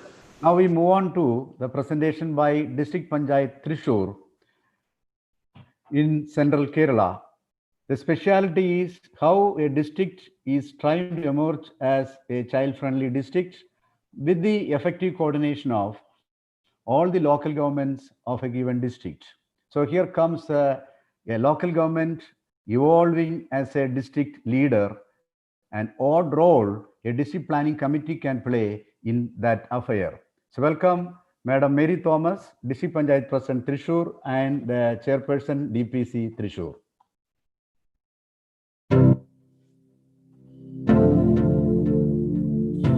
എല്ലാവർക്കും നമസ്കാരം. ദേശീയ സെമിനാറിലേക്ക് സ്വാഗതം. ഞാൻ Mary Thomas, Thrissur ജില്ലാ panchayat president. Children's well-being, prosperity, health and education are the responsibilities of government at different tiers. As we know, children have 4 fundamental rights: survival, development, protection and participation. With the aim to avail these 4 fundamental rights to the children, the Thrissur District Panchayat has developed the Child Friendly District Program. The District Planning Committee and the District Panchayat, in collaboration with various institutions like KILA, designed projects. Through close discussion with all local self-governments of Thrissur, we prepared a district plan for the same. Under the action plan, special projects for children were prepared for the comprehensive development of children. One of the important projects was the creation of database of children through web portal.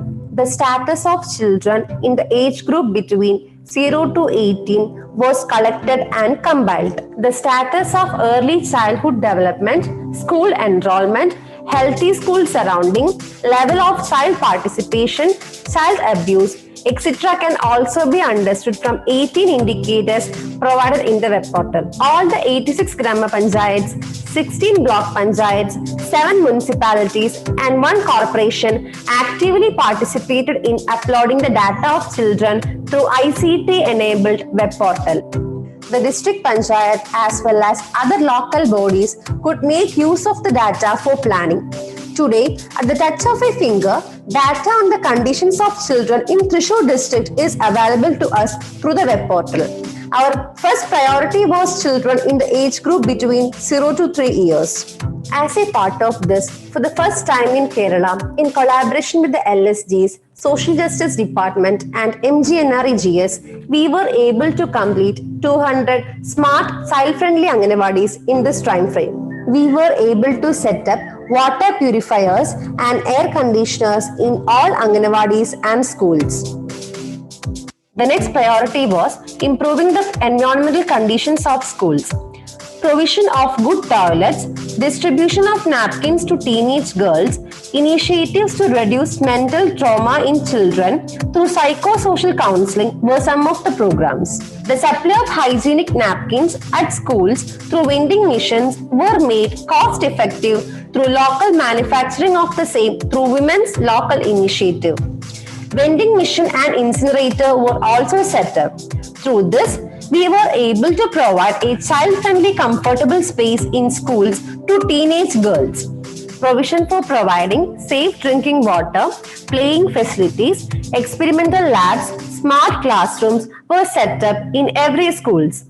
We were able to open up a science museum named Vigyan Sagar, which was an effort to inculcate scientific interest among children and also to provide exposure in scientific achievements for children and public.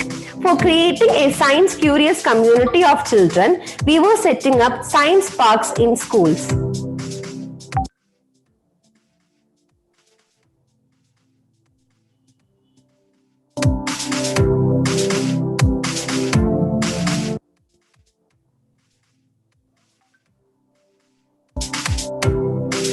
In order to develop an inclusive society, prevention and control of disabilities are given priority in the child-friendly district plan.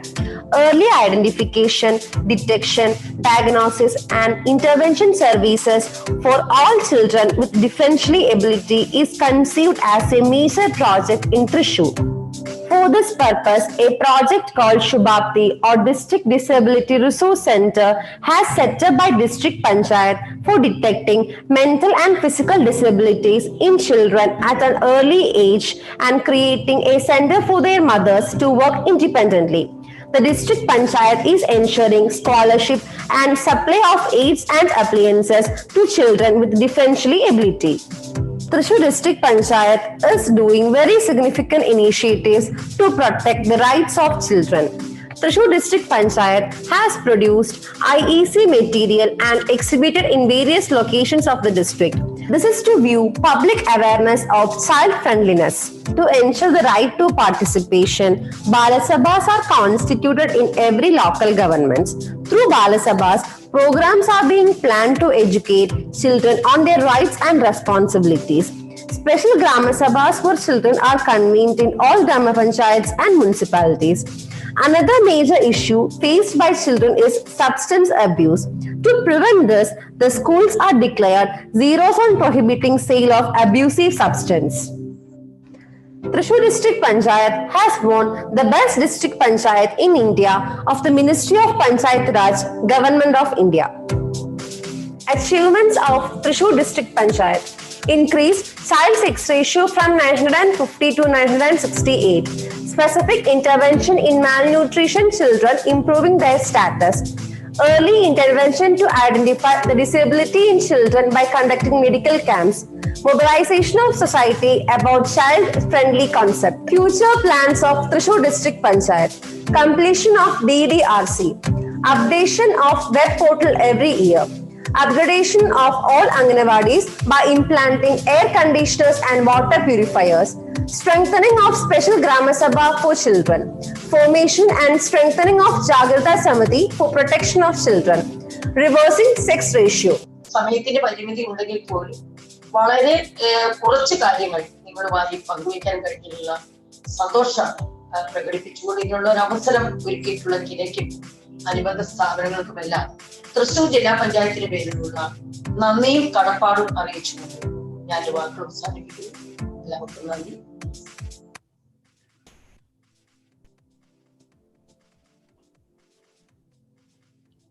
Thank you. We had over to Trivandrum, Dr. Joy, Director General Kila. Thank you very much. Thank you very much. We had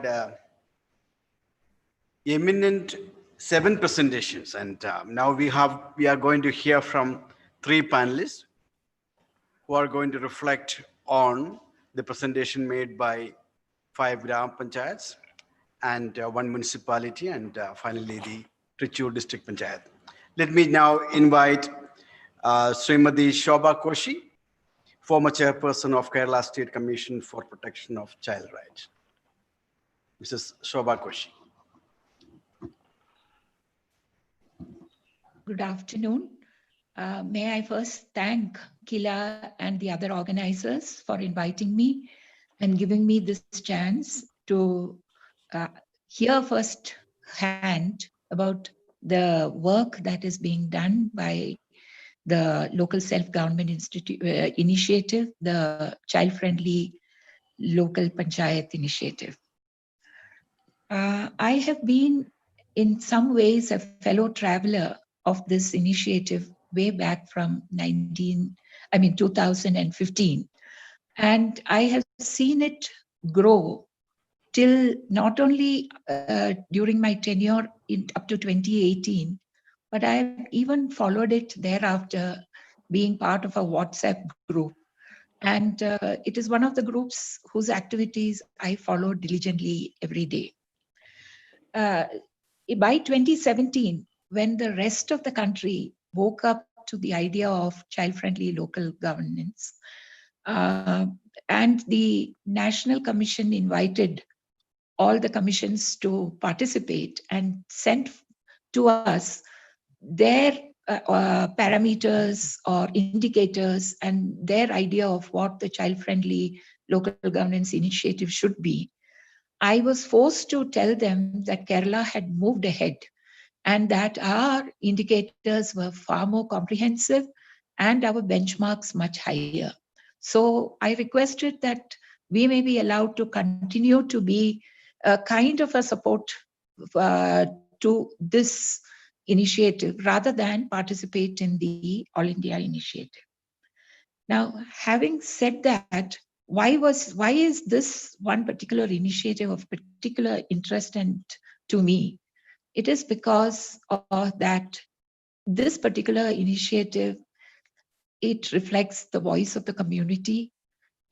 And the voice of the community is most important to create a conducive environment for child rights. It is both immediate and it is both and also relevant. So just now, while listening to the presentations, the president of the Ramapuram Panchayat very rightly mentioned that this whole thing came from an idea that Kila had planted in the minds of all the panchayats in around 2016.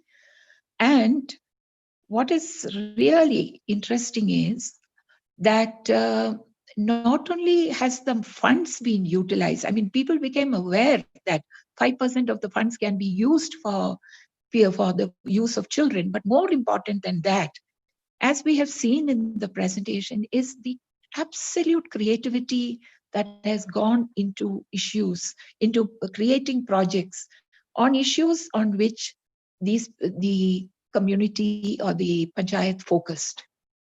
We have seen a range of issues. I'm not going to elaborate on them or repeat them, but the range itself is mind-blowing. The kind of space that has been created for children to speak out and to reflect the needs of children, that is also phenomenal. That has to be acknowledged, and more so during these COVID times. The WhatsApp group was a buzz of activity. We have seen from Valapattanam onwards to everyone, the kind of initiatives they have taken to keep children happy and to keep children active. And this is so important, as the minister remarked earlier. We have over 60 deaths of children during this period. Now compare that with the 38 deaths that we had with COVID. So that shows the enormity of the problem.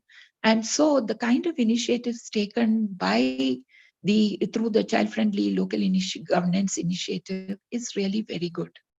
Now, having said that, and having seen the growth, I would just like to take the little time available to me to focus on what next, because it is also important to build on the foundation that we have created in these last few years.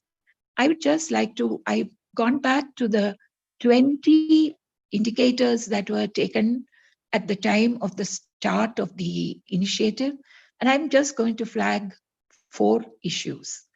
The first one is updation of data. I was very happy to see that there is a tremendous effort being made to update the data, but I have a suggestion that the minister remarked today in her opening remarks that the government wants to do more and more projects for the vulnerable in the local government area. But if that is so, it is very important that we have proper desegregated data so that we know the kind of vulnerabilities that children suffer in a particular panchayat or municipality or even in a district. So my request is this updation of data, if it could be done very systematically and regularly and desegregated, I think that would be very helpful. The second thing is about child-friendly public space. Notice that much initiatives are being taken for creating child-friendly public space for children. But from the photographs also, I noticed that there is need for a greater gender perspective, because for a healthy child, it was mentioned that a child should not only just be educated, but should be given opportunities to develop other aspects of his or her personality. It is the girl child that very often does not have adequate, safe public space. So my request is to everyone concerned that can we have a greater gender perspective when we are doing child-friendly public spaces in the future? It's a good beginning, but can we do more? The third one is about child protection. There is a requirement under the Juvenile Justice Act for village level protection committees to be set up. I think there is a need for that to be active. The minister again mentioned that this is one of the burdens that we in Kerala face, child abuse. It's something that is not easy to tackle, because very often the abuse happens not in the public space, but within the 4 walls of the home. But there is no one better than the local village community which can address this issue. So not only for preventive issues, but even in the matter of ensuring that the offender gets punished. Very often in Kerala, we weep and we wail when somebody we find who has committed an offense gets away because the follow-up has not been absolutely pakka enough to see that they get punished in the judicial process. But this is where village level protection committees can definitely play a big role, both in the prevention and in the ensuring of justice. And that these two are key elements for ensuring the protection of children. And last but not the least, you see, we have all over India, we have a problem. Maintenance of what the assets we create is not really something that is a big priority in our setup. And it is nothing, I mean, it is not, it is, how shall I put it? It is best reflected, let me say, in the state of the toilets in schools. We build beautiful toilets. We provide water. But what happens is that we do not maintain it. Maintenance of buildings, it's not only an issue here. We are better, I would say, than most places, but still across India, in all buildings, we find that maintenance is an issue. I have, in the course of reading through this program yesterday, I noticed that the Ministry of Rural Development is now giving an award for the best child-friendly local governance initiative. That set me thinking. So with the minister sitting there, so I have a suggestion. So why don't we think of giving an award at the district level, at least, to the best maintained schools in terms of toilets, in terms of the buildings, in terms of the grounds, so that the children find that and they are safe. Because all said and done, this is the largest congregation place where children congregate for the longest part of a day. So how do we make them safe? We do keep having an occasional incident or two where we know it was totally preventable accidents. So, and also menstrual hygiene is very important. So, and very often what happens is that unless you have water and a clean toilet, we cannot really ensure this. So when we talk about ensuring good use of toilets and water for in the village, can we also think of the school as a subset and see how we can do it by rewarding the people who will promote this concept? There's nothing more. I would like to take up more time because I know there are experts waiting to talk. I thank you once again for inviting me to this for those four important points that you consider as important for for building further to the achievements which these local bodies have already made. And I think the minister has noted your idea of a competition an award at the district level for the best maintained, project. Now, may I invite Sri G. Balagopal, former country representative of UNICEF, to offer his feedback on the presentations. Thank you very much, sir. I would like to first compliment all the local governments who have made the presentation today for doing so in such an excellent fashion, so that it was very easy for the several people outside Kerala who are listening to this program and seeing the program to understand and get inspired from the excellent presentations and the inspiring statements that we have seen before us. My task, and then while thanking Dr. Joy and his colleagues for giving me this opportunity, I also echo what Shobha Madam had said, that it has been a great privilege to be associated with KILA and the child-friendly local government programs over the last few years, and to see it growing from strength to strength, getting rooted and providing all the variety of success that we have seen. Today, what I will do is very briefly some of the learnings which have been presented by the 7 local government agencies over a few broad areas to make it easy for us to digest for people outside the state. I think the most significant learning from this local child-friendly governance system or initiative is the importance that our elected representatives or local bodies have gained by listening to the voices of children. And this is not something which is very traditional in our culture.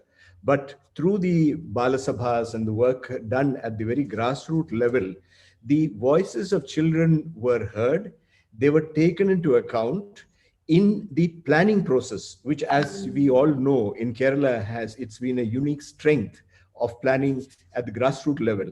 And that has been influenced. And that is why we saw this significant escalation of resources, which of course, apart from the 5%, which is mandatory, we have seen how, say, Ramapuram, I had seen from their report that the investment for children's issues had grown from 35 lakhs in 2015-16 to over 1 crore in 2019-20. Kottakkal described similarly a large increase in their investment. And these investments are going to the most valuable sector, that is the future of our society, in building better health, better intellectual capacities, better life skills, and better resilience to deal with all the problems that the next generation are going to take over and hopefully solve in an even better fashion than we have been able to do. Number one. Number two is, I think, the lesson of having for us to go an extra mile to focus on the problems of children who face special disadvantages in our society. And these are the children of the tribal communities, the differently abled children, the children of migrant labor. And you see this in the range of interventions that were presented here today, particularly for differently able children. I don't think the presentation Trishur had done had given enough prominence to something very particularly important, that they have started early detection of disabilities soon after birth. They have set up a resource center, a dedicated resource center for for helping children with disabilities, and they provide 100% disability scholarships in Thrissur district. So this is an example which is worth emulating all over the country, in my opinion. The other initiatives we have seen, how special reach is made to children from the tribal communities to reduce the dropout and absenteeism, which is one of the problems that these children face in keeping up with other children from the non-tribal communities. Now coming to COVID, and I have been most impressed by the recent, whatever I have heard here, on the initiatives that almost all the local governments have taken to keep children engaged with education and, to maintain a continuity in the normalcy of lives, which is disrupted because children cannot go to school anymore physically. They miss the bonding together of their peer community and their ability to play games and so on. This has been fantastic. The online has been a lifesaver in being able to sustain education. But I must also flag here one great danger, which is only beginning to be perceived. That is the online predation of children. Children are being targeted by people who want to abuse them. Child pornography is being circulated. So we have to be alert when children have access to online communication devices, that they are not becoming prey to this type of predatory activities. And for which I was very happy to discuss with Director General earlier, that some excellent work which is being done in Kerala between Kerala Police and some specialist groups have already produced some very good material, including posters, small films, which can describe how these children can be better protected. And I would request whoever is listening to this program may like to contact Kila, Director General, to see if they want to have this sort of material disseminated, and Kila, I hope, will be able to make that available soon. Number 3 is about immunization. Honorable Minister, during her statement, had said that Kerala is proud to have one of the best records, but has unfortunately seen a drop in immunization rates in some places where there are some resistance to immunization. I think Kottakkal today has to be particularly complimented that they raised immunization rates from 60% to 93.3%. And they have done it through very innovative means, like giving this 10 bonus marks for fully immunized children in selection of individual beneficiaries. And these are examples which others could also pick up. Very importantly, the Honorable Minister had also underlined abuse that exists, particularly within families, and how this matter requires attention. And I must say, having worked for a decade in child protection globally, that many people look to Kerala for leadership in this area of protection of children from various types of abuse and violence and so on. And what we design here are some of our responses to problems which other parts of India are not facing today, but will definitely face very much tomorrow when all these things come up. I'm very happy to see the repeated reference to activities which are countering drug abuse. How many of the local governments have located that and working with police and excise department in vulnerability mapping, as we have heard Kolaji, one of the Gram Panchayats, I'm sorry if I didn't get the name correctly, promotion of sports as an activity which would counter these type of attractions is one. Very importantly, I was so happy to see fostering of better community relations by young people. And the example that Kottakkal mentioned in the presentation of having youngsters participate in the community kitchen, that was a very wonderful thing. And Ramapuram had also said about, among other things, caring for each other. I think that is what our community badly requires, a coming together of all the disparate communities and differences in one place and one group, and fostering that community feeling. And finally, I would like to say about innovations. And that is, as Shobha Koshi Madam said, so many new things have happened. The water bell was something very significant. I had not known about it, that children carry, safe water from the homes, bell is rung, and they drink water, because very often children do not drink enough water. I found that Katakada had a very good example of the graduates of Anganwadi centers coming together in an association. I think it's a wonderful thing. Katakada didn't get a chance to very much speak about it, but that is a great thing. And I think, again, sending volunteers to help in palliative care centers. Again, a great humanitarian exposure, which shapes the mindset and prepares these children to be citizens of a much more caring and a world where people come together and are not divisive in future. So let me once again thank you and stop this now. Thank you, Sri Balagopal, for highlighting those important initiatives, the 5 of them. And I think there is much for other local bodies also to learn from it. Thank you very much. Now, let me invite Dr. C. Kathiresan, Associate Professor of National Institute of Rural Development, to make his points. Yeah, thank you, sir. First of all, my sincere thanks to Dr. Joy Alaman, Kila team, for inviting me, particularly involving NIRDPR, National Institute of Rural Development, Panchayat Raj, in this very important and wonderful webinar, actually. We always never miss the webinars organized by Kila and their partner institutions.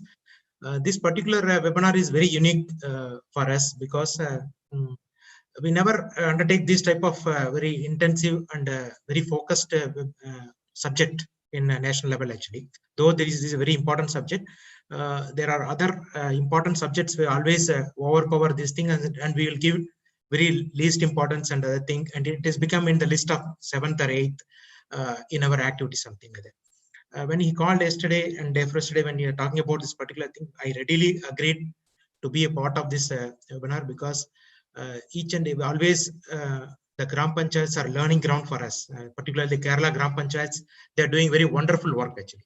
So I thought actually there are certain prescribed norms will be there for child-friendly panchayat, mainly for the award purpose. Many panchayats are work, and mainly with the support of UNICEF and other organizations, these panchayats are working.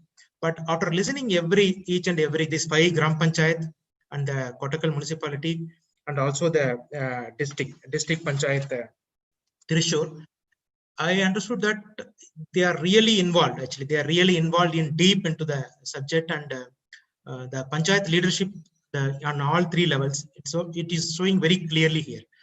I was really mesmerized the way the number of activities carried out by all these Gram Panchayats, municipality and district things, and everybody is unique in their sense, and every Gram Panchayat here, they shown some unique things learning for everybody actually. So particularly in NIDPR, we are very happy to take forward so much of learnings from these Gram Panchayats, which we really look forward to take it forward to other Gram Panchayats, which we are working in other states actually. So I just highlight quickly to mention 2-3 important points actually, particularly the children's forum.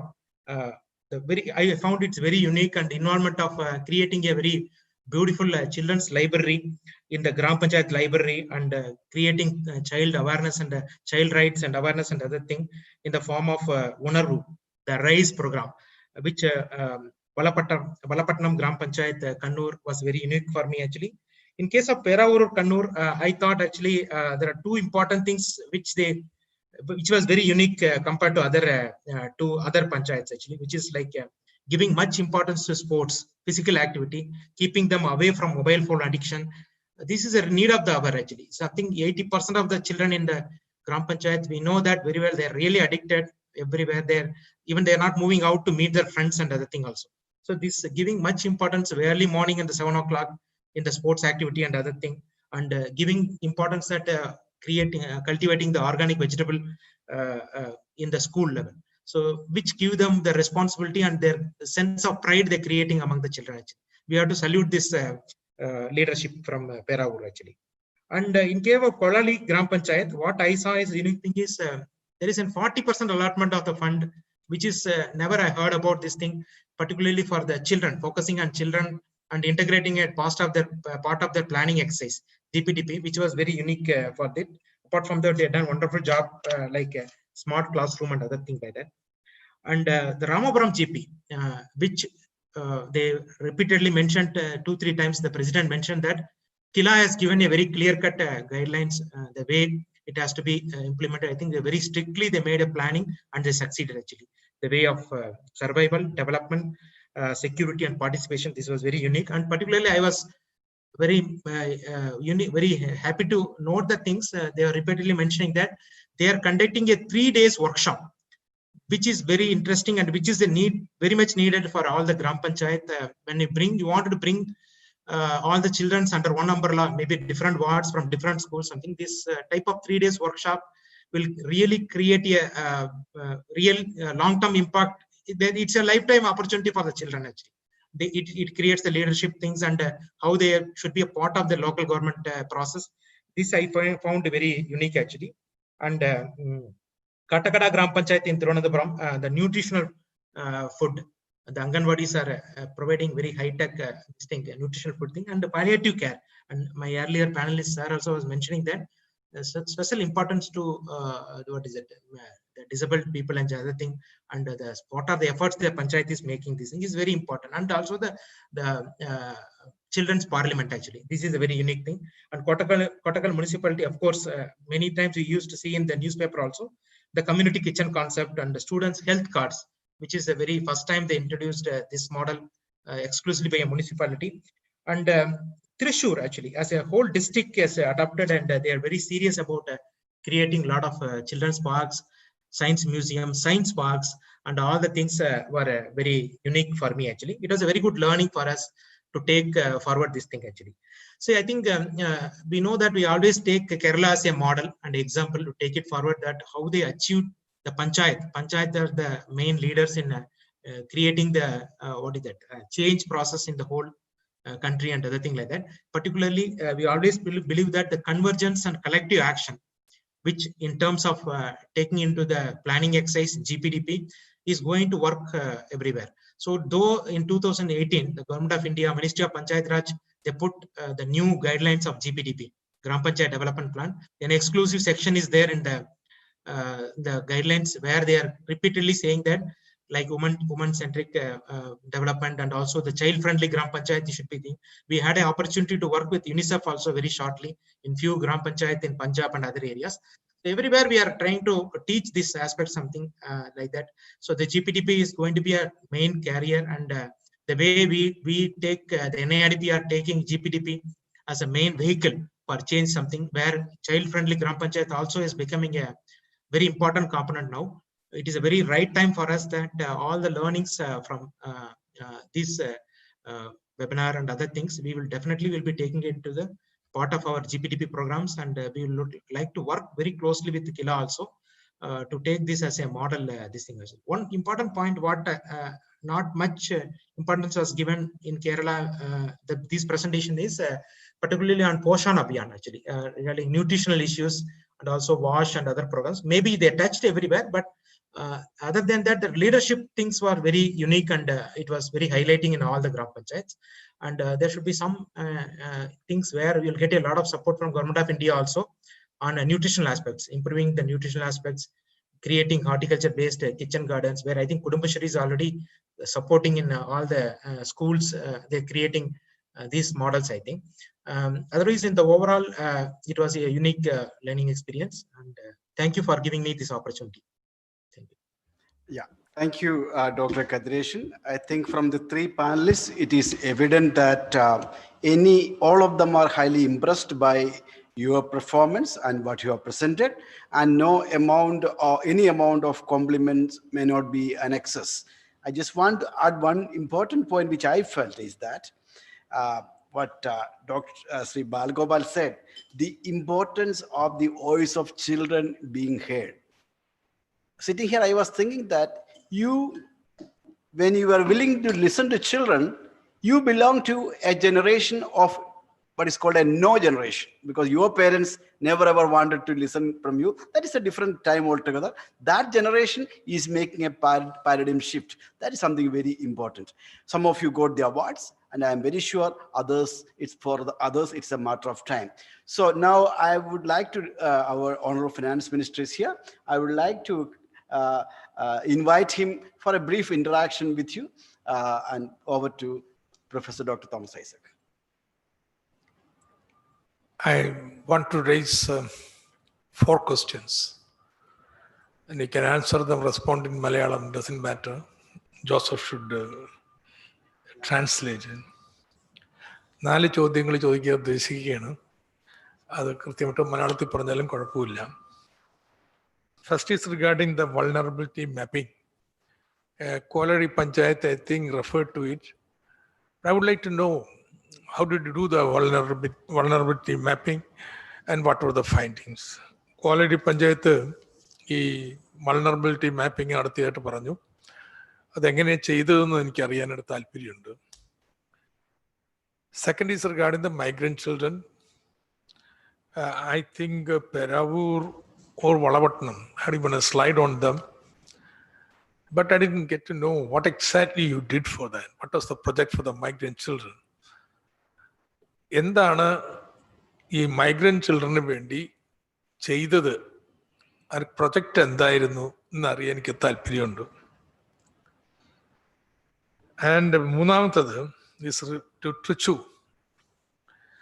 See, it was a district-wide program. Was it a joint project with the local Grama Panchayats or an independent project with the district Panchayat? If it was a joint project, what percentage of your outlay would have been integrated to Grama Panchayats? That's the question. Mary മനസ്സിലായെന്ന് വിചാരിക്കുന്നു. Joint project ആയിരുന്നെങ്കിൽ എത്ര ശതമാനം ഗ്രാമപഞ്ചായത്തായിട്ട് integrate ചെയ്ത് ചെലവഴിച്ചതാണ്. And finally, a question to every one of you. When we started on the people's planning, decentralization, Anganwadis were the focus of intervention. Now, you cannot just get focused on Anganwadis alone. It's good that we diversify. But I was surprised that only 4 presentations made a mention of Anganwadis. Now, I'm certain something must have been happening. Quality, that was a focal point of intervention. Katakada had certain innovative interventions on, and Trishur also mentioned it. Now, is there any particular reason? Do you find any difficulty in intervening innovatively in the Anganwadi system? It's indeed a transferred institution. So if there is anything I would like to know about it. These are the 4 questions. Maybe I'll respond after hearing from your answers. Thank you.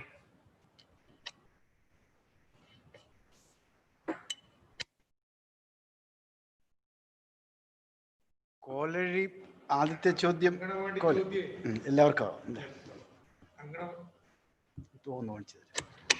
അങ്കണവാടിയെ കുറിച്ച് ചോദിച്ചാൽ മനസ്സിലായി കാണുമെന്ന് കരുതുന്നു.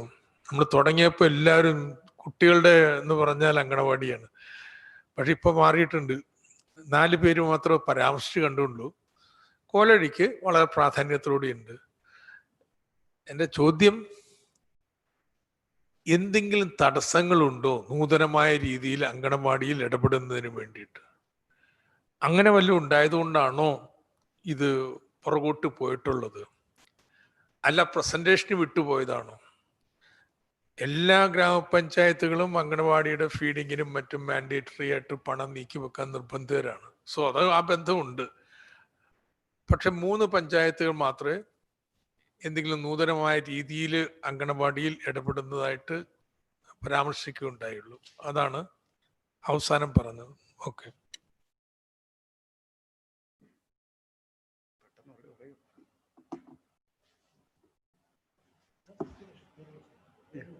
Now it is for them. Kolazhy പഞ്ചായത്തിന് എങ്ങനെയാണ് vulnerability mapping നടത്തിയത് എന്നുള്ളതിനെ സംബന്ധിച്ച് അത് നിങ്ങൾ പറഞ്ഞ കാര്യമാണ്. അതാണ് മിനിസ്റ്റർ ചോദിക്കുന്നത്. എന്തെങ്കിലും പെട്ടെന്ന് പ്രതികരിക്കാനുണ്ടെങ്കിൽ പറയുക. കോലഴി പഞ്ചായത്ത്.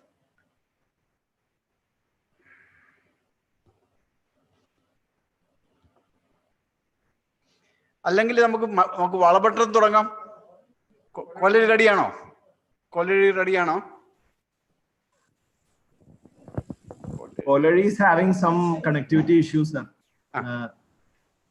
എങ്കിലും നമുക്ക് അടുത്ത ചോദ്യം മിനിസ്റ്റർ ചോദിച്ചത് migrant. You are ready? Okay.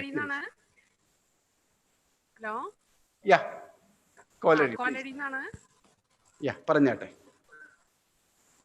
Hello. സംസാരിച്ചോളൂ കോലഴി. ഞങ്ങൾ കേട്ടില്ലേ, കട്ടായി പോയിരിക്കായിരുന്നേ.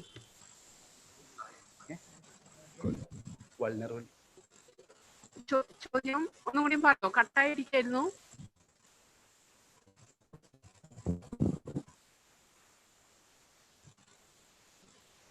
ഹലോ. മിനിസ്റ്റർ ചോദിച്ചത് കേൾക്കാമോ? മിനിസ്റ്റർ ചോദിച്ചത് നിങ്ങളുടെ പഞ്ചായത്തില് വൾനറബിലിറ്റി മാപ്പിംഗ് നടത്തി എന്ന് പറഞ്ഞു. അതെങ്ങനെയാണ് നടത്തിയത് ഒന്ന് വിശദീകരിക്കാമോ എന്നാണ് മിനിസ്റ്റർ ചോദിക്കുക. അത് മറ്റുള്ളവർക്കും വളരെ പ്രയോജനപ്രദമാകുമല്ലോ, അതാണ്.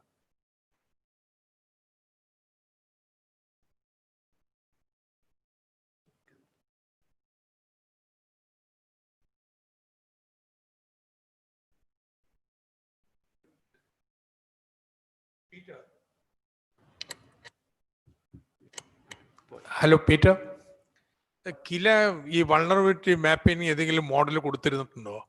Sir, we started actually with Mararikulam South Gram Panchayat. അതെ, അത് ഞാൻ ചെയ്തതാണ്. Same, your own model. We took it and we took it as part of the training program. Okay, that's fine. And I say it is important that if you are thinking of doing a vulnerability mapping for the children, അത് സ്ത്രീകളുടെയും കുട്ടികളുടെയും ഒരുമിച്ചെടുക്കുന്നതല്ല. Because സ്ത്രീകളാണ് respondents ആയിട്ട് വരാം. No. So if you are thinking of doing a vulnerability mapping for the children, it should be conducted for women and children together. Because it will be the women who will be the respondents. What we had done in Mararikulam, that's in my constituency, the panchayat, is that after a whole exercise of concentration, taking classes of various types of violence against women, each woman would drop in a box their record in the last 4 months of the type of violences they faced, the context, the time, the perpetrator, who did the violence, and so on, in a format. Without, they don't have to reveal their identity at all. And most revealing information from that mapping was, okay, then we mapped it on the village ward where exactly violence was taking place and so on. But the most, say, kind of shocking revelation was, as the age decreases, the violence increases, various types of violence increases. And when it reached the high school students, 100% of the students said in the last 4 months they had faced some violence or other in terms of either verbal abuse or physical, or as Balagopal mentioned, in the family. There's a particular time, say, between the school closing at 4 and 7 o'clock when the parents return. These 3 hours are very problematic hours in the house. In fact, that is some most shocking revelation. And the panchayat then, on the basis of that, formulated projects to face this violence against the women and children. So I wanted to know if you had devised any other methodology for mapping the violence against abuse of children and violence against women. That's okay. Fine. Let's go ahead. Valapattanam, അടുത്ത ചോദ്യം വളപട്ടണം ഗ്രാമപഞ്ചായത്തിനോട് സംബന്ധിയാണ്.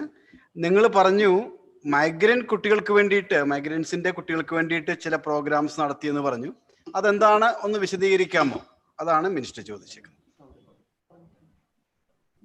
ഞങ്ങൾ വളപട്ടണം പഞ്ചായത്ത് ലൈബ്രറിയുടെ കീഴിൽ ചിൽഡ്രൻസിന്റെ ഒരു group ഉണ്ട്. ആ ഗ്രൂപ്പിലെ കുട്ടികളോടൊപ്പം തന്നെ മൈഗ്രൻസ് ആയി 20 കുട്ടികൾ പങ്കെടുത്തിരുന്നു. ഞങ്ങളുടെ വളപട്ടണം പഞ്ചായത്തിൽ താമസിക്കുന്ന മറ്റ് സംസ്ഥാനങ്ങളിൽ വരുന്നതായ കുട്ടികളാണ്. അവർ വളപട്ടണം പഞ്ചായത്തിലെ സ്കൂളുകളിലാണ് പഠിക്കുന്നത്. അപ്പൊ അവർ കുറെ ആവശ്യങ്ങൾ അവർക്ക് വേണ്ടി പറഞ്ഞിരുന്നു. പ്രത്യേകിച്ച് അവർക്ക് വിദ്യാഭ്യാസത്തിന് നമ്മുടെ സംസ്ഥാനത്തിലുള്ള കുട്ടികൾക്ക് കിട്ടുന്നതായ ആനുകൂല്യങ്ങളൊന്നും അവർക്ക് കിട്ടുന്നില്ല. അതിന്റെ ബേസ് ചെയ്ത് അന്ന് ഞങ്ങൾ നമ്മുടെ അസിസ്റ്റന്റ് കളക്ടർ ഉണ്ടായിരുന്നു, അദ്ദേഹത്തെയും കൂടെ ക്ഷണിച്ചിരുന്നു ഈ സദസ്സിലേക്ക്.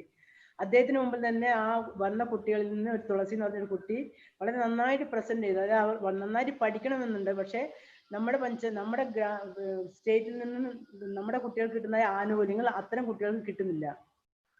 ചിലർക്ക് ജാതിയുടെ സർട്ടിഫിക്കറ്റ്, വരുമാന സർട്ടിഫിക്കറ്റ്, ഇങ്ങനത്തെ കാര്യങ്ങളൊന്നും കിട്ടുന്നില്ല എന്ന് പറഞ്ഞപ്പോൾ അത് അസിസ്റ്റന്റ് കളക്ടറെ ശ്രദ്ധയിൽപ്പെടുത്തുകയും അദ്ദേഹം അത് ഏറ്റെടുക്കുകയും ഈ കുട്ടികൾക്ക് ആവശ്യമായ എല്ലാ റേഷൻ കാർഡ് പോലും കിട്ടാത്ത ഒരു അവസ്ഥയുണ്ടായിരുന്നു അവർക്ക്. വളരെ കാലങ്ങളായിട്ട് ഇവിടെ താമസിക്കുന്ന ആളുകളാണ്, പക്ഷെ അവർക്ക് റേഷൻ പോലും കിട്ടുന്നില്ല, വരുമാന സർട്ടിഫിക്കറ്റ് കിട്ടുന്നില്ല. ഇങ്ങനെ ജാതി പ്രസിഡന്റ്, ആ കുട്ടികൾ പഠിക്കാൻ സ്കൂളിൽ പോകുന്നുണ്ടോ? ഉണ്ട്, പഠിക്കാൻ സ്കൂളിൽ പോകുന്ന നല്ല ഡിഗ്രി എടുത്ത കുട്ടികൾ വരെ ഉണ്ട്. ഇപ്പോൾ നമ്മുടെ വളപട്ടണത്തിൽ നിന്ന് തന്നെ താമസിച്ച് വളപട്ടണം സാധാരണ സ്കൂളുകളിൽ പഠിച്ച് ഗവൺമെന്റ് സ്കൂളിലൊക്കെ പഠിച്ചിട്ട് തന്നെ നല്ല നിലയിലെത്തിയ കുട്ടികളുണ്ട് അവിടെ. 20ഓളം കുട്ടികളന്ന് വന്നിരുന്നു. വളരെ നന്നായിട്ട് പഠിക്കുന്ന കുട്ടികൾ, നന്നായിട്ട് മലയാളം സംസാരിക്കും, മലയാളം എഴുതുകയൊക്കെ ചെയ്യും. ഇത് പെർമനന്റ് ആയിട്ട് താമസിക്കുന്നവരാ? ടെമ്പററി ആയിട്ട് വരുന്നവര് എങ്ങനെയാണ്? ആ കുട്ടികൾ സ്കൂളിൽ പോകും? 1 വർഷത്തേക്ക് 2 വർഷത്തേക്കൊക്കെ വരുന്നവരില്ലേ? അപ്പൊ അവരുടെ കുട്ടികൾ സ്കൂളിൽ പോകുന്നുണ്ടോ? ഞങ്ങളുടെ പഞ്ചായത്തിൽ ഞങ്ങൾ അറിഞ്ഞിടത്തോളം കുട്ടികളെയൊക്കെ സ്കൂളിൽ അയക്കാറുണ്ട്. ഈ ഭാഗത്തുള്ളതായ മൈഗ്രൻസിന്റെ കൂടെ കുടുംബമായിട്ട് വന്നിരിക്കുന്ന ആളുകളുടെ കുട്ടികളെ എല്ലാവരും സ്കൂളിലേക്ക് അയക്കുന്ന ഒരു സംവിധാനം നമ്മൾ ചെയ്യാറുണ്ട്. അറിഞ്ഞുകൊണ്ട് തന്നെ ചെയ്യുന്നതാണത്. കാരണം അവർ കുറച്ചു കാലം നമ്മുടെ വിദ്യാലയങ്ങളിൽ പഠിച്ചുകൊണ്ട് അവർ നല്ല ഉയർന്ന നിലയിൽ മാർക്ക് വാങ്ങുന്ന കുട്ടികളും ഉണ്ട് ആ കൂട്ടത്തില്. മലയാള ഭാഷ ശരിക്കും നന്നായി സംസാരിക്കുന്ന കുട്ടികളും ഉണ്ട് അവര്. അങ്ങനെ കളക്ടർ ശ്രദ്ധയിൽപ്പെടുത്തിയതിനു ശേഷം അവർക്ക് ആവശ്യമായ കാര്യങ്ങളൊക്കെ ചെയ്തു കൊടുക്കാൻ നമ്മുടെ പഞ്ചായത്തിന് ലൈബ്രറിക്ക് വേണ്ടി സാധിച്ചിട്ടുണ്ട്. What the president said is that first of all, they ensured that all the migrant children, regardless of the duration of their stay in Valapattanam, they ensured that all the children reaches the school. And in the meeting, and they had something like around 20 migrant children, and those children, they were they are differently kind of they are not as endowed like other children, and some of them were not having ration cards even. So what the village panchayat ensured was that they made the presence of the sub-collector in such meetings, and the issues faced by these children were brought to the attention of the sub-collector concerned, and their problems were resolved. That is what the president said. So they had a special focus. They ensured that the migrant children, the children of the guest workers, are treated on par with our own children. That is the important point. And now coming to തൃശ്ശൂരുകാരോട് minister ചോദിച്ച ചോദ്യം എന്ന് പറഞ്ഞാൽ, അവിടെ നടത്തിയ പരിപാടികളിൽ എങ്ങനെയാണ് ഗ്രാമപഞ്ചായത്തുകളെ involve ചെയ്തത്, അവർ ഇൻവോൾവ് ചെയ്തെങ്കിൽ മൊത്തം നടന്ന പരിപാടിയിലെ എത്ര ശതമാനം കോസ്റ്റ് പഞ്ചായത്തുകളാണ് വഹിച്ചത്. അപ്പൊ അവരുമായിട്ടുള്ള ഒരു ഇൻവോൾവ്മെന്റ്, അവരുമായിട്ടുള്ള ഒരു കോർഡിനേഷൻ, അതൊക്കെ എങ്ങനെയാണ് സാധ്യമായത് എന്നാണ് ചോദിച്ചത്.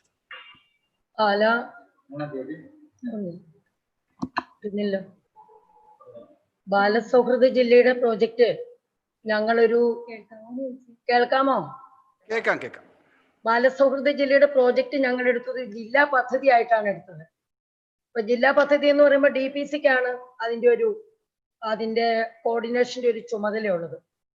അതുമായി ബന്ധപ്പെട്ടുകൊണ്ട് നമ്മുടെ 86 ഗ്രാമപഞ്ചായത്തുകള്, 16 ബ്ലോക്ക് പഞ്ചായത്തുകള്, 7 മുനിസിപ്പാലിറ്റി, ഒരു കോർപ്പറേഷൻ, അതുപോലെ ഡിസ്ട്രിക്ട് പഞ്ചായത്ത്, ഇങ്ങനെ ഇതെല്ലാം കൂടി ചേർന്നുകൊണ്ട് ഗ്രാമപഞ്ചായത്തുകള് ഒരു 50,000 രൂപ വെച്ച്, ബ്ലോക്ക് പഞ്ചായത്തുകൾ 1 ലക്ഷം, 7 മുനിസിപ്പാലിറ്റി 5 ലക്ഷം വെച്ച്, കോർപ്പറേഷൻ 10 ലക്ഷം, ഡിസ്ട്രിക്ട് പഞ്ചായത്ത് 50 ലക്ഷം, അങ്ങനെ 1,54,00,000 പ്രോജക്റ്റ് ആണ് ഞങ്ങൾ ആദ്യമായിട്ട് ജില്ലാ പദ്ധതി എന്നുള്ള രീതിയിൽ ജില്ലാ പഞ്ചായത്ത് നേതൃത്വം കൊടുത്തുകൊണ്ട് അതിലൊരു പദ്ധതിയാണ് ഞങ്ങൾ തയ്യാറാക്കിയത്.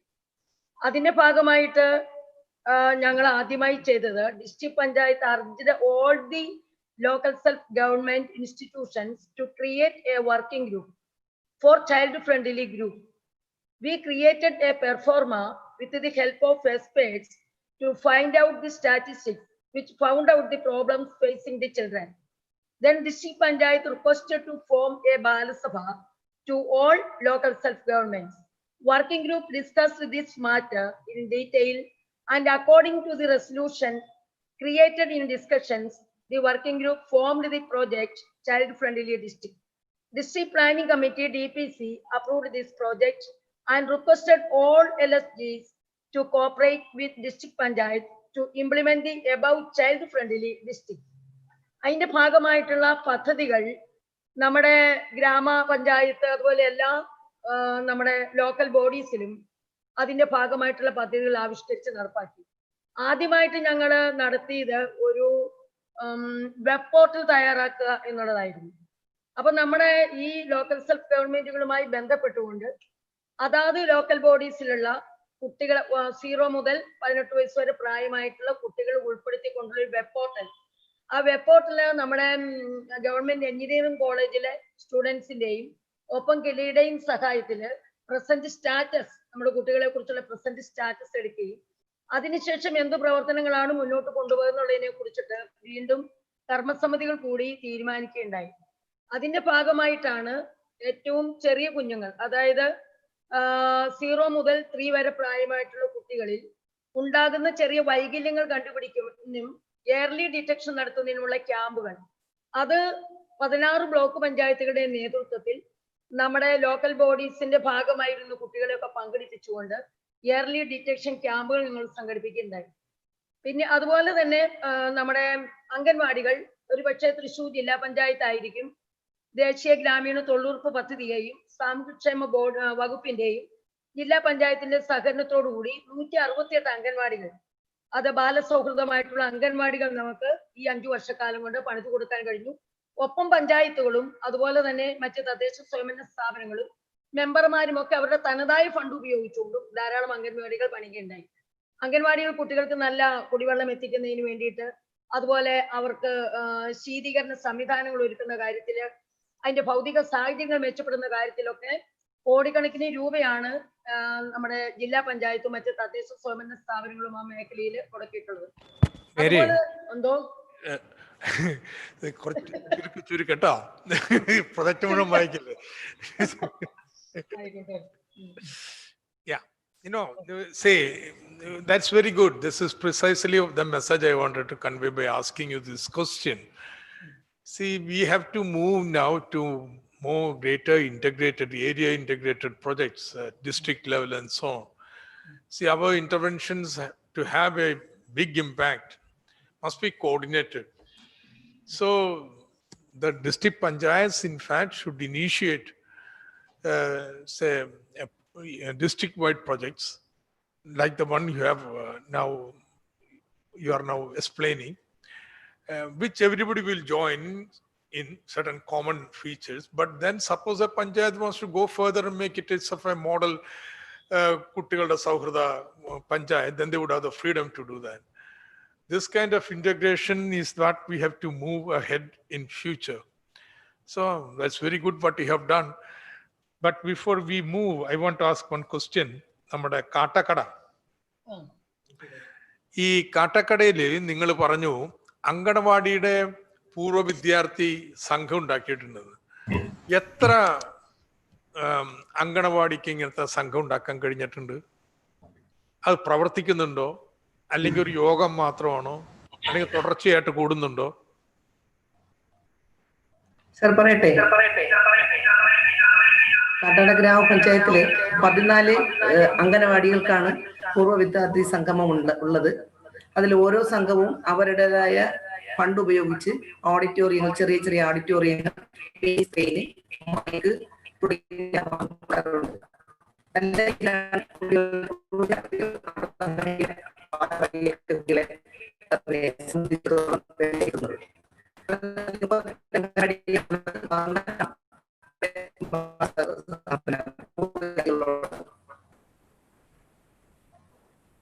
Thank you.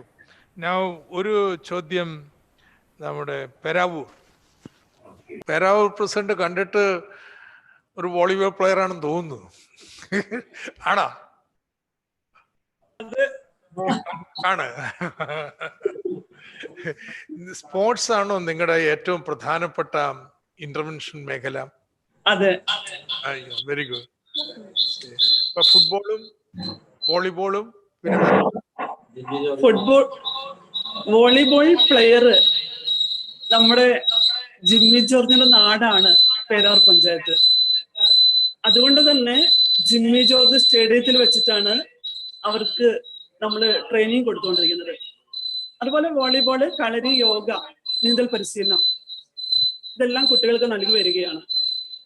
ഇത് കൂടാതെ തന്നെ നമുക്ക് സന്നദ്ധ സേവനത്തിലൂടെ കായികക്ഷമത പരിശീലനം നൽകുന്ന retired CI Kuttichan സാറുണ്ട്.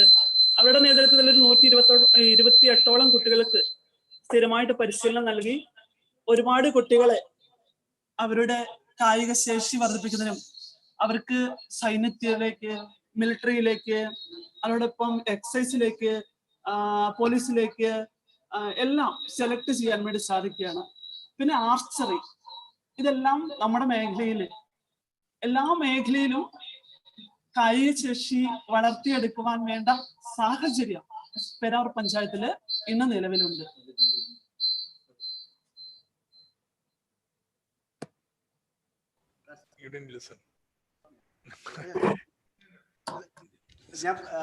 what she has said is that Peravur is the place where the world-renowned Hollywood player Jimmy Jones and their family, and they are all and they are actually known for their commitment to Hollywood, and there they provide the support for volleyball, football, and the all-round development of children in varied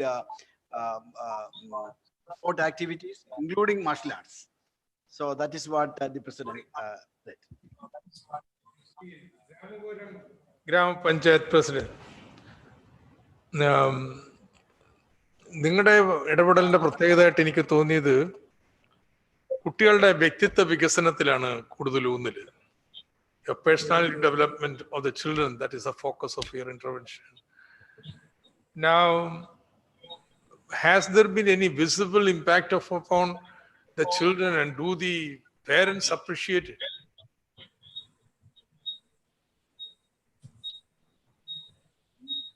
Ramapuram President.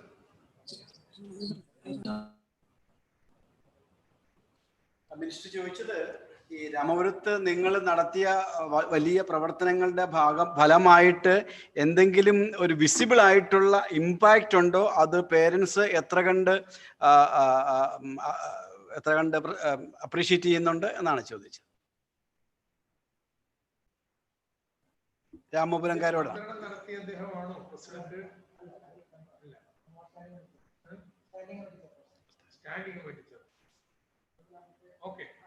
Health and education. ഒരു student ആണ് അഭിഷേക്. എൻ്റെ പേര് അഭിഷേക് എന്നാണ്. My name is Abhishek Namboothiri. I M A student in Ramapuram ഗ്രാമപഞ്ചായത്ത്. I thank to give this opportunity to ഈ ഒരു സെഷനിൽ എനിക്ക് പങ്കെടുക്കാൻ സാധിച്ചു, പാർട്ടിസിപ്പേറ്റ് ചെയ്യാൻ സാധിച്ചത് ഒത്തിരി നന്ദി പറയുന്നു. ഈ ഒരു ചോദ്യത്തിന് ഏറ്റവും വലിയ ഉദാഹരണം അല്ലെങ്കിൽ ഒരു ആൻസർ എന്ന് പറയുന്നത് ഞാൻ തന്നെയാണ്. ബിക്കോസ് ഞങ്ങളുടെ നാട്ടിൽ നടത്തിയ പല ഇന്ററാക്ഷൻസ്, ആ ഇന്ററാക്ഷൻസിലൂടെ ഒത്തിരിയേറെ സെൽഫ് കോൺഫിഡൻസ്, ഡിറ്റർമിനേഷൻ ഇതൊക്കെ കിട്ടിയത് കൊണ്ട് തന്നെയാണ് എനിക്കിപ്പോ ഈ വെബിനാറിൽ പാർട്ടിസിപ്പേറ്റ് ചെയ്ത് സംസാരിക്കാനായിട്ട് സാധിക്കുന്ന കോൺഫിഡൻസോട് കൂടിയിട്ട്. അത് ഞങ്ങളുടെ പേരൻസിനും അതുപോലെ ഞങ്ങളുടെ നാട്ടുകാർക്കും എല്ലാം ഒത്തിരിയേറെ ഇൻസ്പിറേഷൻ, ഞങ്ങൾക്ക് ഒത്തിരി ഇൻസ്പിറേഷൻ, അല്ലെങ്കിൽ അവര് ഈ ഗ്രാമപഞ്ചായത്ത് നടത്തുന്ന പ്രവർത്തനങ്ങൾ കൂടുതലും മനസ്സിലാക്കി അറിഞ്ഞ് ഞങ്ങളെ ഇങ്ങോട്ടേക്ക് പറഞ്ഞു വിടുന്നതുകൊണ്ട് ഞങ്ങൾക്കും അതൊരു ഇൻസ്പിറേഷൻ ആണ്. പേരൻസിനും എല്ലാവർക്കും വളരെയധികം സന്തോഷം, അഭിമാനവും നൽകുന്ന കാര്യങ്ങളാണ്. In response to Minister's question, the kind of impact of the interventions in Ramapuram Panchayat in terms of the overall development of the children. One of the children itself, he has responded saying that he himself is the testimonial for the visible impact of the interventions by the Rama Panchayat. He says that he has got confidence in terms of participating in this webinar and articulating his points. So I think this is a good answer to question by the minister. So now we come to the last Kottakkal municipality. You are the only municipality in the whole presentations. Now you had presented the total amount of allocation for child-friendly activities.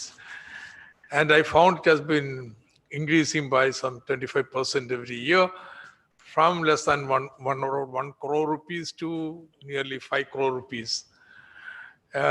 That's very impressive. Now, what all components do you add in this, in the allocation for children? Quality, for example, claimed to 40%, which was in fact pointed out by from NIRB. And now I can understand it's perfectly possible 40% be for the children related activity, because if you add the allocation for, say, education, Anganawadi nutrition programs, and also for primary healthcare center and so on, it can come up to that. So I would like to know what is the definition that you have used for when you say the allocation that have been 4 crores in the last year. What are components have you added in there?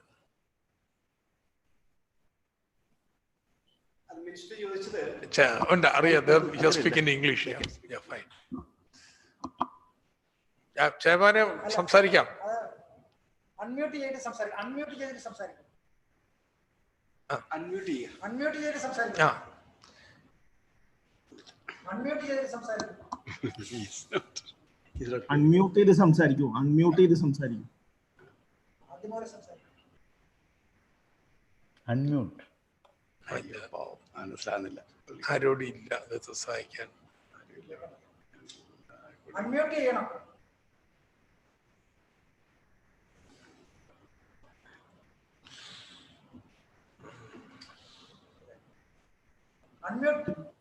Unmute ചെയ്ത് സംസാരിക്കൂ. Unmute.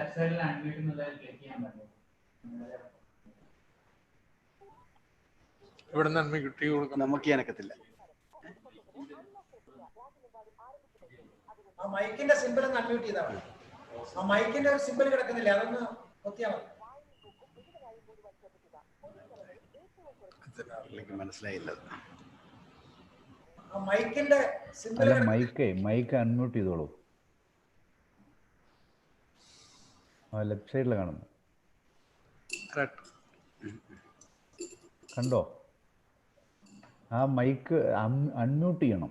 Unmute അവിടെ ആർക്കെങ്കിലും ചോദിച്ചാൽ മതി. Unmute ചെയ്തോളൂ. Peter sir വിളിച്ചിട്ടുണ്ട്. അവിടെ ആർക്കെങ്കിലും ചോദിക്കുക. കേൾക്കുന്നില്ല മൊബൈലിൽ കേൾക്കുന്നില്ല. അൺമ്യൂട്ട് അവിടെ ആരും ഇല്ലേ?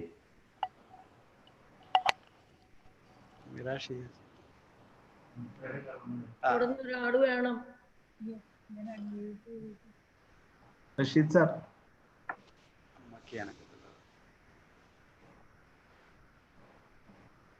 Okay, meanwhile, we have a guest who has been here, a special guest. Murdu Lipan, are you there?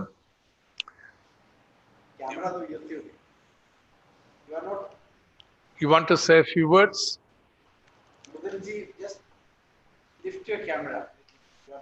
Murdu, can you hear me? Would you like to say something?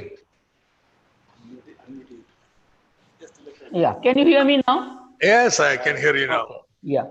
So I really wanted to say how impressed one is, and this is so important to show concretely what can be done. Rather than, talking in general terms, everybody wants to know what can be done. And that is why I think this whole, your series, one after another, that's very, very important for me, because that is really what we want to know. But I want to say here something which Shobha just sort of, and all of you are mentioning, but you're not going deeper into it. And that is, see, from all the presentations, and some of them have been so innovative, we see that child-friendly public spaces definitely have come up. There's no doubt about it. But my worry, and what has been disturbing one for the last few months because of certain cases being reported, is how to intervene in the family. That is my thing. And I think that's where somehow the panchayat should think of some methods where the families become child-friendly. Because the family structures are so much changing, Single parent, then parents separated, then another step parent. So there are so many things happening within the family. And I think that's very important, and which is making the children very vulnerable.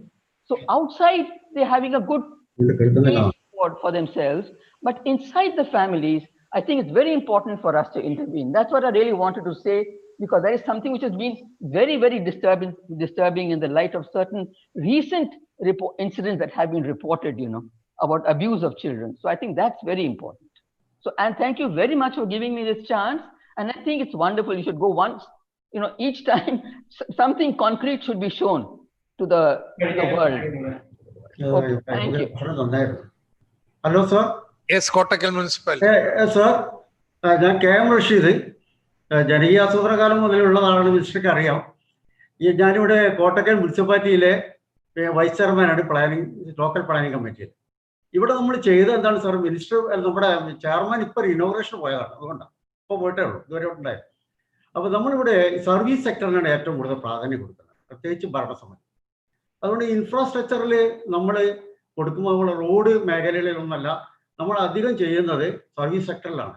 അതുകൊണ്ട് തന്നെ ഈ funding അധികം നീക്കി വെക്കുന്നത് അംഗനവാടിയുടെ renovation, അതുപോലെ തന്നെ ഈ school പിന്നെ ബിൽഡിങ്സ് അവരുടെ പിന്നെ കാര്യങ്ങൾ മാത്രമല്ല, ഇമ്മ്യൂണൈസേഷൻ, ഹെൽത്ത് സെൻറ്റേഴ്സ്, ഇങ്ങനെയുള്ള കുറേ കാര്യങ്ങൾ നീക്കി വെക്കുന്നതുകൊണ്ടാണ് നമ്മൾ മൊത്തത്തിൽ ആ കുട്ടികൾക്ക് നേരിട്ട് കിട്ടുന്ന കാര്യങ്ങൾ നീക്കി വെക്കുന്നതുകൊണ്ട് നമ്മൾ 16-17 ഇത് സ്റ്റാർട്ട് ചെയ്ത സമയത്ത് 18% ഓഫ് ദ ടോട്ടൽ ഫണ്ടിന്റെ 18% അതിനു വേണ്ടി നീക്കി വെച്ചിരുന്നു.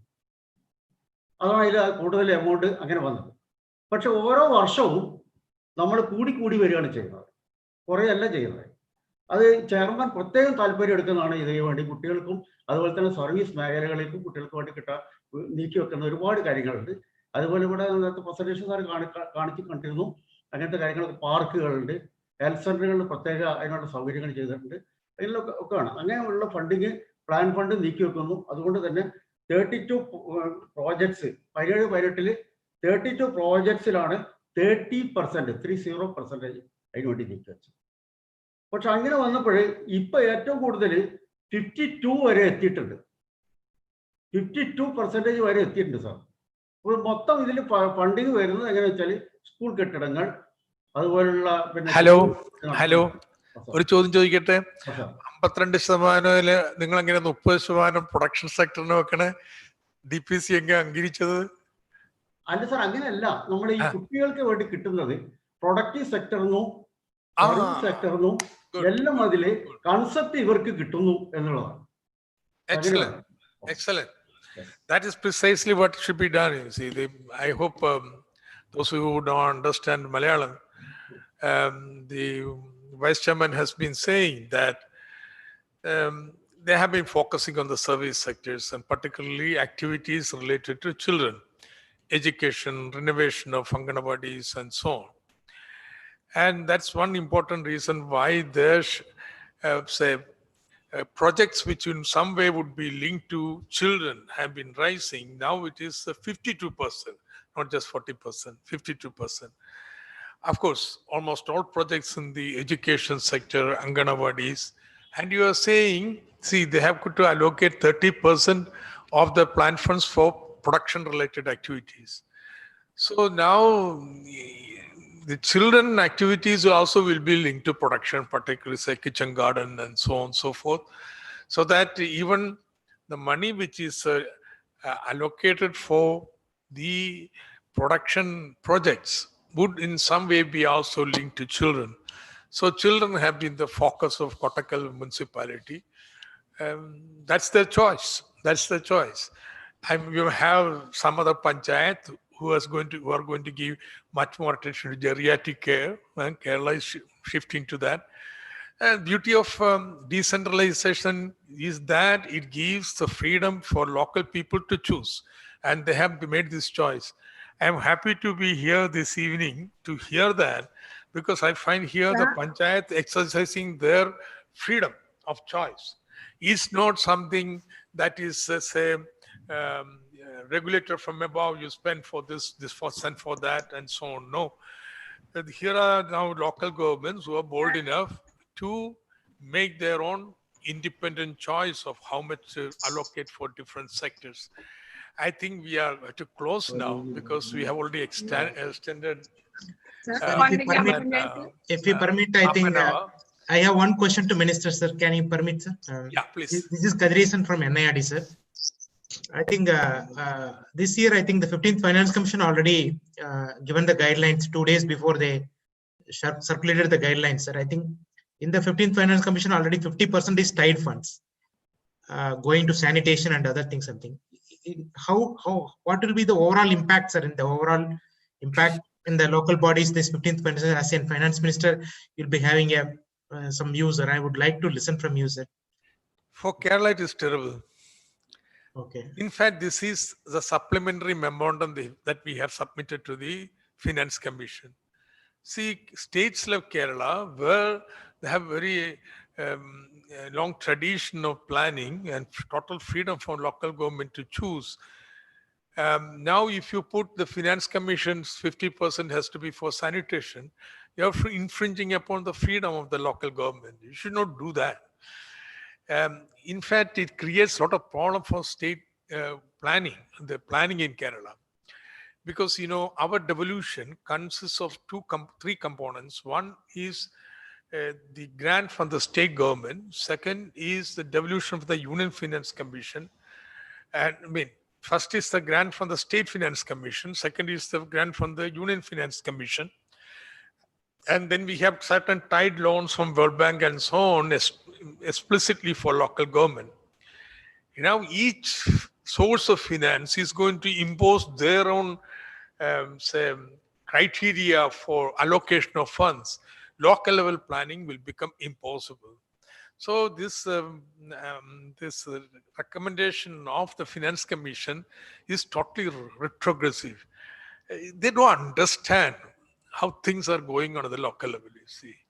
Now, why should Kerala's planning process be derailed by this kind of intervention? I don't understand. Suppose they should be sensitive to what is going on in different states. They have this notion of one hat fits all. Really. So this is what we have been telling the Finance Commission. Last Finance Commission was gracious enough not to try to micromanage what should be done at the local level. Now, for what reason? The new Finance Commission has brought them all back. I hope they have good sense will prevail, and the full report, they will remove this. And just think, now you have a COVID situation. This small amount of money, most of the local governments in India, they do not get any other than the Union Finance Commission grant. The money from the state governments are very paltry. And there is so much requirements at the local level in COVID times. I appeal that we made to Finance Commission was, given the COVID condition, remove all these restrictions, give them freedom. Yeah, let them spend it they want. They have so many pressing needs in the village. So don't try to micromanage. That's my response. Thank you, sir. Thank you for the response. Joy. Actually, we have crossed all the time limits which you mentioned, but just a few comments and questions which have come. Many of them have been covered during this time. Remit Basu had actually posted a few questions, especially on the programs on domestic violence and all. I think it's already there on the various websites, especially the KILA website, where how the domestic violence during this period has been addressed. Then there is also comments from Sumita on the Kerala State for Children, a discussion on that. Probably it could be another webinar issue topic itself. And then we have Arjun actually. Hello? Already ready. Okay. Sir, already ready. Yeah. We'll come back. So, and then Arjun has actually asked whether is there any possibility for children during this epidemic to avail TV and connections and other things, which every local government in Kerala, with the support of all agencies, are doing now. So that, clarify this. Yeah. Now, our assessment is, and this is something fantastic, what local governments can do. Kerala government announces online teaching courses, and we find there are some 2.5 lakh children who don't have a smartphone or smart TV in their house. And within 1 week, almost all children in Kerala are provided with television at a common center. Common center means not keeping the COVID protocol. At a time, more than 4 or 5 children would be in that room to see that. Everything has been arranged by local government. Now something even more fantastic is going on. We are making an offer to every parent in Kerala. They can have on installment terms a laptop, something which would cost only 12,000 rupees or something. That would be sufficient for school children. The specs have been prepared for that. And since we are going to purchase in bulk, say 4 or 5 lakh laptops as people want, now this will be rolled out. You will have a situation where majority of the children in Kerala would have a laptop which can be paid in the next 3 years. they are given the last time. Kudumbashree is managing that. See, this is what local governments does to increase the efficiency of the governance. You see, you have an emergency. The long arm of the government will never reach the far-flung villages of India. You see, but if you have a proper government over there, they can shoulder this responsibility.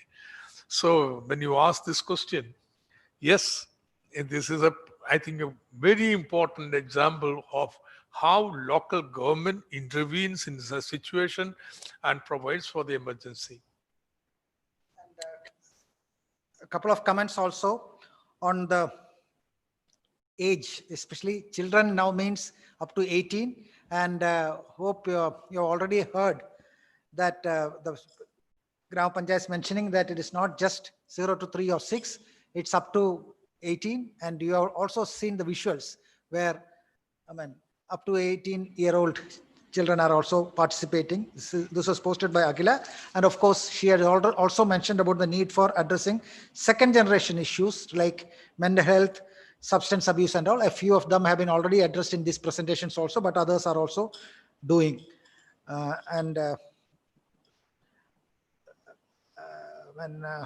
are other questions also, probably we will send it separately now so that the time is too late now. Thank you. And Joseph for that. Thanks. I mean, it has been a very interesting session and webinar, I would say. I mean, that is why people still sat through, even we overshot by almost 1 hour, but I think it was interesting for that. And formally, we, the organizers, the GIFT, Haritha Kerala Mission and Kila, thank Srimati K.K. Shailaja teacher, the Honorable Minister for Health, Social Justice, Women and Child Development. Also the panelists, Srimati Shobha Koshi, Sri Balagobal and Dr. Kadireshan. And you have been totally involved in this whole process, this webinar process. Thanks to all of you. Of course, the elected representatives, the officials of the local governments who have presented, Valapattanam, the Peravur, Kavalaji, Ramapuram, Katakada, Kottakkal, and Thrissur District Panchayat. I mean, thanks to all of you for making this presentation. I know that we know that during this last 1 week, you have all been very active to get this done, especially during this COVID time where lockdown and all kinds of problems were there. Still, you managed. I mean, thanks a lot. We have also pressurized you too much, I know, but thanks to all of you. And for all the participants who have been watching this, for all the participants, a big thank you.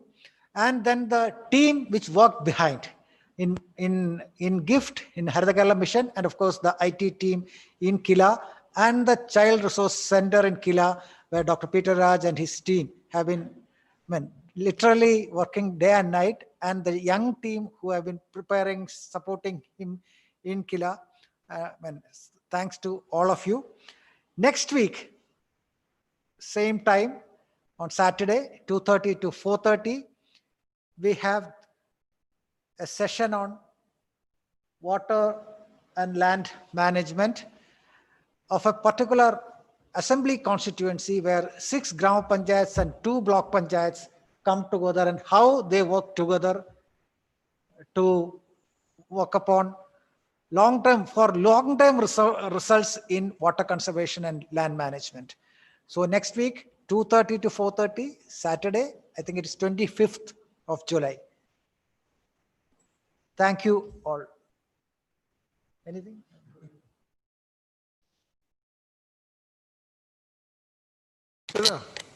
Kadireshan? Nothing, sir. It was very wonderful, sir. Overall, it's a He was asking whether you have met him earlier. No, sir.